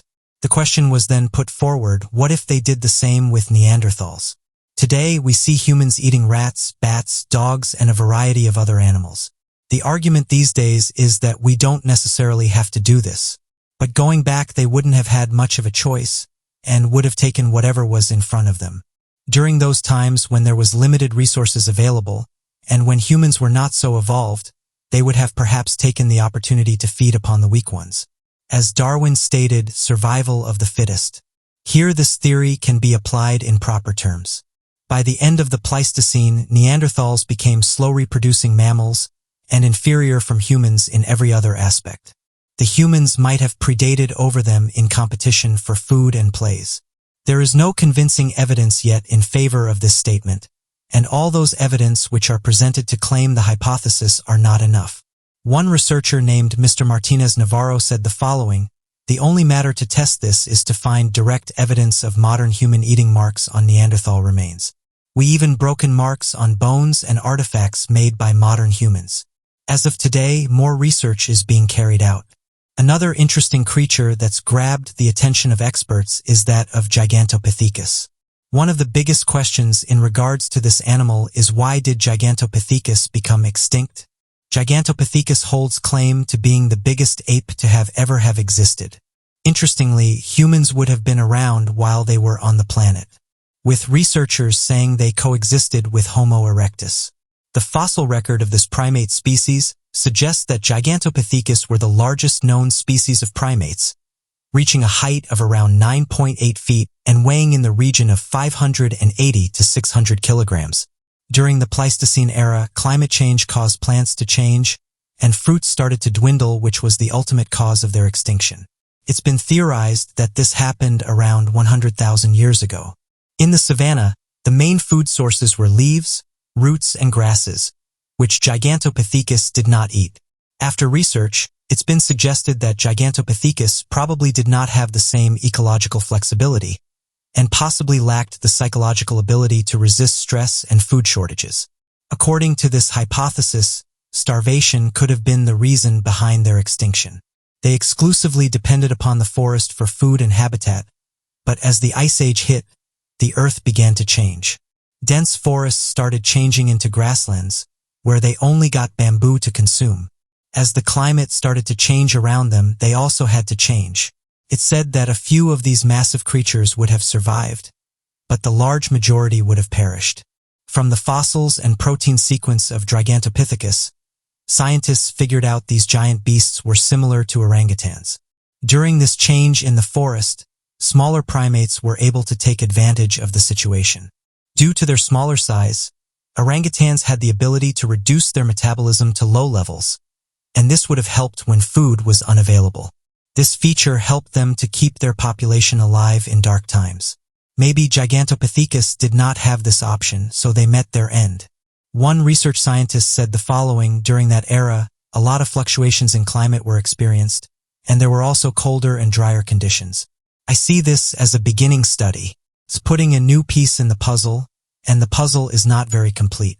There is also speculation there was a competition between Homo erectus and Gigantopithecus, and this was mainly for food and shelter. This has been suspected because fossils of both these mammals were found in South China, which indicate they coexisted in the times of climate change, in the same place where there was already a small amount of food available. Ultimately, there's many creatures that have been recorded that were much larger in size thousands of years ago. Scientists have said the same thing would have happened to Megalodon during its reign. Its massive size would have actually been one of its downfalls, as it would have needed to be in the hunt every chance it got. Keeping a 60-foot body working at all times would have been tough, and ultimately when its food source moved to colder waters, this giant shark quickly vanished from our oceans. So what do you make of these ancient discoveries? Researchers have said that humans have done a thorough job of contaminating all corners of the Earth. The effects of human activity of the environment have become a worldwide major concern, as they have changed the world in unprecedented ways. As scientists look for a solution, it's important that every person is enlightened on the factors that contribute to this state, which has been the major cause of the unnatural extinctions. One recent worry that's come to the attention of scientists is that there's no oxygen in the Gulf of Oman. Researchers from the University of East Anglia have reported that the long-standing zones of oxygen-depleted waters of the Arabian Sea has now extended into the northwestern side, making it the biggest and thickest of all dead zones on Earth.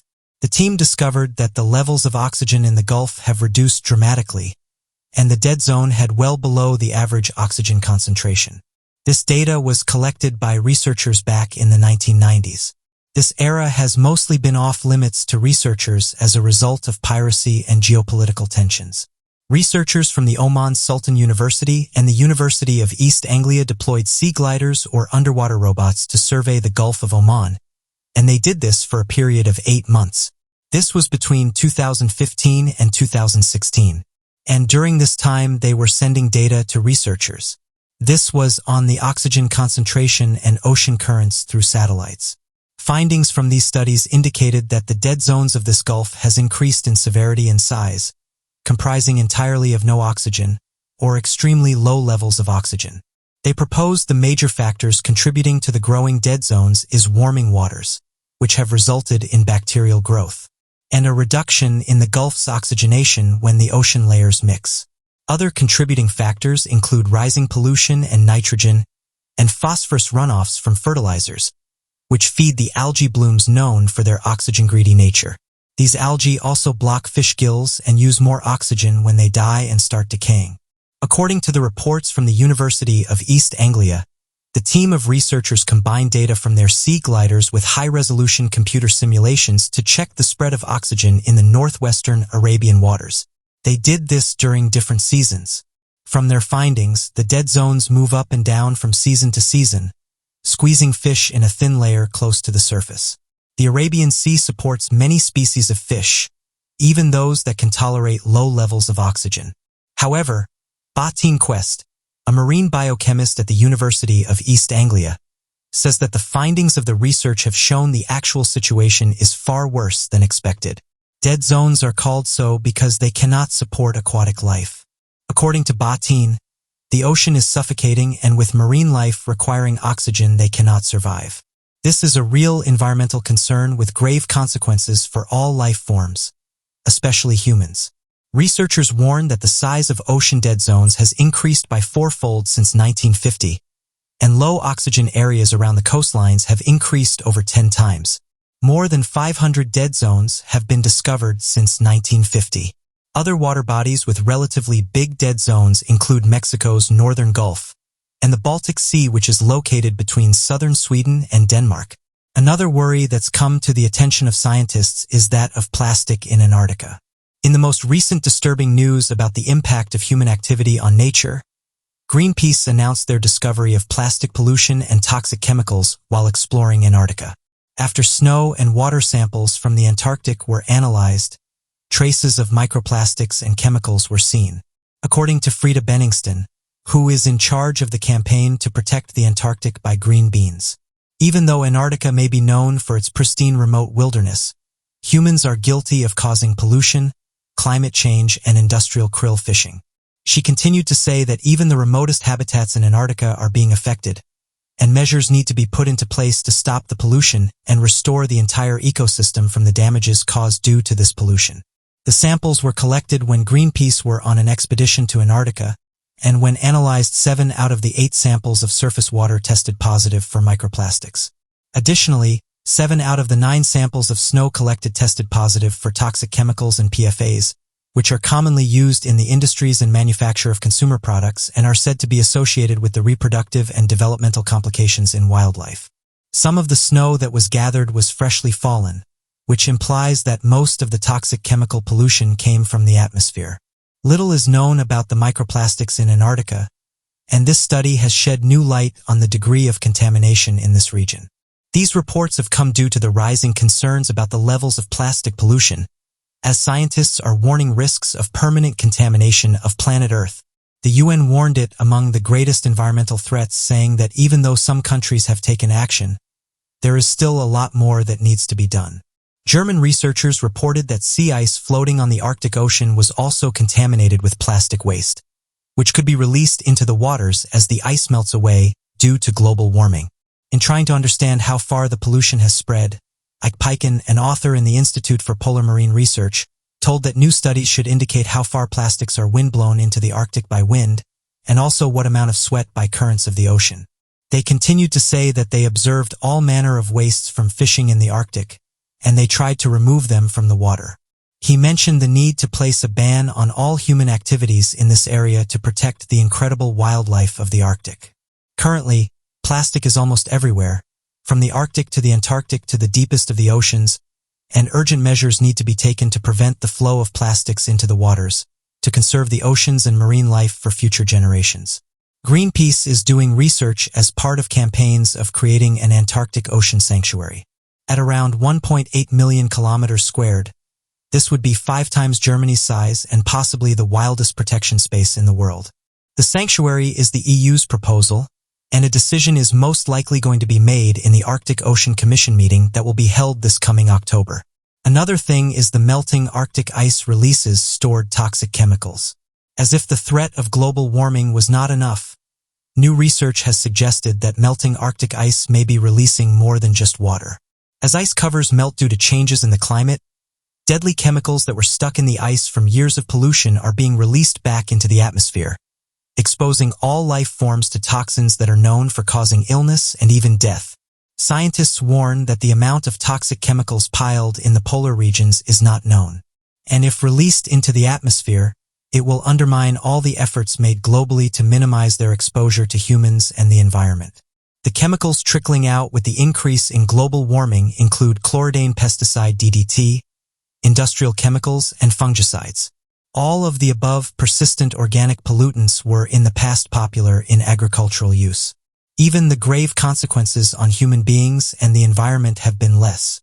Persistent organic pollutants have been banned globally, but due to their resilience they were transported over a long distance, which is why their traces can be found in places where they've never been used. Persistent organic pollutants, or POPs, have the potential to cause birth defects or even cancer, and their degrade time takes a very long time. This explains why they can be carried over long distances and be stored up for a long time. Eventually, significant POP amounts find their way to the Arctic, where the ice-cold temperatures have locked in the chemicals, thus preventing their spreading to the environment. Researchers say that as a result of the current changing climate, the toxic chemicals are being released with melting ice. A scientist at the Institute of Environmental Assessment and Water Research in Barcelona, Mr. Jordi Dach, said that new studies brought in very convincing evidence of the release of POMs, and that these are abundant in the Arctic. According to Dach, the new studies demonstrate the potential of climate change in remobilizing POPs that are stored in the ice, snow, and water, and even soil, and eventually the liberated POPs will be carried to other parts of the world. Harley Hong of the Air Quality Research Division of Environment Canada said that their research provides evidence of POP remobilization in the Arctic. She labeled this as the beginning of a story which should be followed by attempts to quantify the POPs in the Arctic and finding out how fast they will leak out. The fate of the ice POPs largely depends on how fast the Arctic warming will occur and the chemicals' interaction with snow and the rain. Because POPs mostly accumulate in fans, they almost likely be concentrated at the top of the food chain. What do you make of these ocean discoveries? Genghis Khan was one of the most feared, respected, and legendary warlords in all of history. As the first great Khan, he founded the Mongolian Empire, which is the second largest empire in known history. Although his accomplishments were great and his military tactics were unrivaled, he was a mortal man and could not escape death. It's known that he died in August of 1227, but exactly how he died remains a mystery. Some theorists believe he died in battle against the Tangut Kingdom, which is south of Mongolia. One legend even describes a princess of this region, who had been taken as prisoner, stabbing the great Khan. Other theories say he fell from his horse while hunting in his old age, and that he took an arrow to the knee and lost his life due to infection. It's believed that upon his death, his men carried his body back to his home in Mongolia and eliminated anyone in their path in order to conceal the location of where he would be buried. The tomb was constructed by Mongolian slaves who were also killed after the burial. To go even further, the soldiers who killed the slaves were also eliminated by a separate Mongolian party in order to erase any knowledge of the grave's location. One legend states that his men trampled over the top of his burial site to hide any evidence of digging, and then trees were planted over the top of the grave. Another story says that a nearby river was diverted to run over top of the gravesite, similar to the burials of the king of Sumer. It's believed Genghis Khan may have been buried with Mongolian treasure or artifacts that could be worth a fortune. Finding his tomb could change what we know about history during the 13th century Mongolian Empire. However, with such detail put into hiding his grave, where could he be buried? Because of the diverted river theory, many researchers speculate that the tomb is located near the Onon River, which is where Genghis Khan was born. Some legends of the Mongolians claim that when the coffin arrived in their homeland, it was empty, and only his clothes were buried. This would only further his attempt in keeping his burial site a mystery. Marco Polo wrote that all Grand Khans were carried to a mountain called Altai upon their death. The Altai mountain range does pass through Mongolia, which also correlates with other theories. Many researchers refer to the mountain Burkhan Khaldun as the site of his grave. This area has only been searchable for archaeologists for the past 20 years due to researchers uncovered Genghis Khan's mausoleum. While this is not his grave site, many believe it may be located nearby.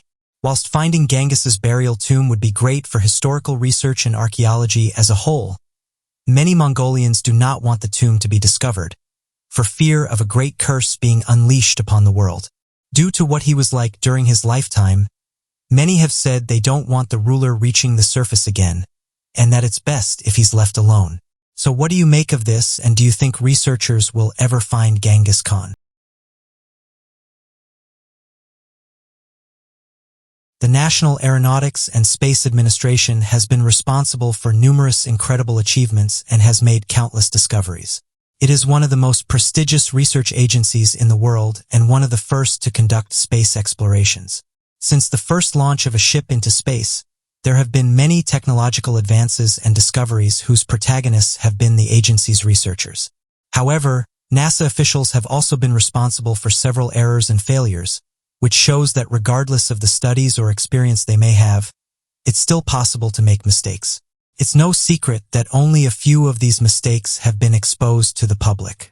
One significant mistake made by NASA was losing the original footage of the first moonwalk. NASA officials claim to have searched for these missing tapes since their disappearance was confirmed. NASA have stated that the tapes were simply misplaced, but many people doubt this due to the vast number of tapes that must have been lost. The question is, how did they lose such valuable tapes? Before the tapes were lost, clips from the footage were broadcasted on television. These first steps of man on the moon were an unparalleled achievement in space travel at the time, and therefore it seems unbelievable that these tapes could have been misplaced so easily. Many theories were created regarding the whereabouts of the missing tapes. Some say that they were hidden from the public for security reasons, and others say that they really were lost. And there are some slightly more complex theories too. One of the theories, created by a community of people who don't trust the credibility of NASA, states that mankind has never set foot on the moon.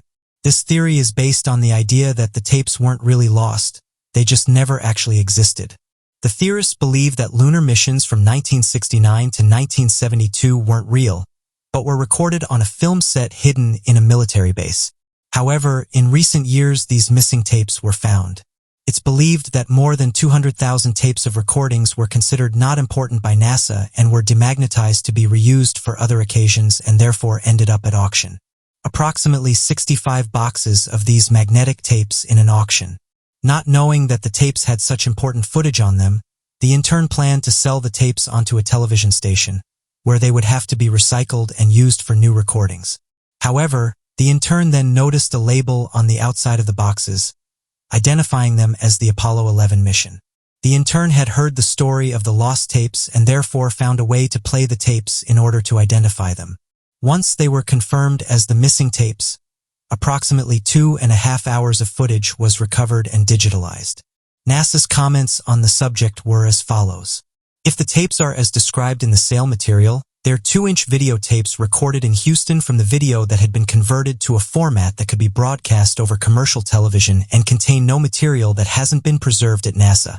Another failure was that of NASA's Carbon Observatory. One of NASA's most impressive designs was that of a carbon observatory. This had the sole purpose of providing information of the atmosphere to researchers. It was able to keep track of irregularities and discoveries. It said that it took NASA researchers and technical teams approximately 10 years to create the observatory. This spacecraft was launched on February 24, 2009 and failed to meet the objectives that had been set in its development. This ultimately meant a great loss not only for the scientific advances, but a huge investment had been made in the construction of such a carbon observatory. Some sources state that it's possible that the failures in its launch were due to the defective materials that were used in its construction, provided by an aluminium factory who received a lawsuit after obtaining evidence the failures could have been caused by its materials. Fairing is a disposable component used by all launch vehicles. It works by protecting the useful part of the ship from air friction or any damage. These fairings should be discarded as soon as possible so that it doesn't produce any extra weight on the rocket. The protector of the useful part of the rocket did not separate while the rocket was ascending, so the weight from it prevented the satellite from reaching orbit, which made it return to the atmosphere and then crash into the Indian Ocean. The Carbon Observatory had to release the fairing after stage 2 of ignition. As in stage 3, the ship didn't reach enough speed to enter orbit. It ended up crashing 17 minutes after takeoff. The next failure is that of the Mars Climber Orbiter failure. The Mars Climber Orbiter was part of a research project at NASA. It was a probe that was designed and launched into space on the 11th of December 1998. The space rocket that transported it managed to reach Mars more than 9 months later. This was on the 23rd of September in the following year. The main objective of the probe's launch to space was to study its climate and all the atmospheric variables. The study of the planet's geology was important and the researchers wanted to learn more about it. These probes were designed to study the elements found on Mars, understand how they accumulate, and how they interact with the surface and the atmosphere. This probe was designed to last the equivalent of 2 Earth years over the territory of Mars, and was supposed to be transmitting all the data obtained to the Earth. However, the mission wouldn't go as planned, and unfortunately, the climate orbiter crashed on Mars. Since it's been confirmed that the failure of this mission was caused by a confusion between 2 methods of distance measurement. Some have suggested this came down to confusion in calculus. The Mars Climber Orbiter was built to understand directions using the imperial measuring system, but at the time of takeoff, the flight orders it received were given using the metric system. This confusion caused the destruction of the ship because the command team that was on the ground used these wrong measurements. After the start of the Mars Weather Orbiter engine, the speed had to be altered in an unexpected way, and after a long amount of time, this failure had not been visible for the command control. It was during the last days of flight that it became obvious that the spacecraft was moving further and further away from the original trajectory, approaching Mars at a much shorter distance than established. This ultimately caused its destruction due to the friction of the planet. When we talk about navigation in space, we can't leave aside the importance of precision. A confusion in metric systems with enormous differences can cause enormous catastrophes. Nowadays, the question that many people ask themselves is, has this happened before in previous missions that we don't know about? Some man-made errors, such as all sorts of confusions, miscalculations, defective materials or machines, show us that despite the advances in technology, there are still many limitations around us. That exploring space is a massive task, one that we're not likely to perfect anytime soon. However, research never stops, and despite the mistakes that NASA may have made in previous missions, it still has an incredible track record. NASA are looking to the future. NASA have said they're working hard to try and get astronauts on the lunar South Pole by 2024. It seems they're one step closer to this as they have just tested their new launch abort system in Florida. This is part of NASA's new Orion spacecraft, and it's a capsule that will be able to take humans to the moon and bring them back again. The test that happened a few days ago is showing the researchers that they're closer than ever to getting people back to the moon. Astronaut Randy Bresnik said the following: "The neat part is, the next time this launch abort system flies, there'll be a crew underneath it." NASA engineers who were observing the test said the following: "The rocket traveling to 45,000 feet or 14,700 meters, shortly after the launch abort structure on the top of the capsule fired and pulled the Orion capsule from the rocket. During this, the rocket was traveling at 800 miles per hour or 1,300 kilometers per hour. It's believed that the capsule landed in the ocean and broke up. It didn't deploy any parachutes as the researchers only wanted to test the abort system, and that worked fine." NASA team are already saying it's a big improvement over the Apollo system. It's also been suggested this technology could be used to send people to Mars. So what do you make of these NASA mistakes?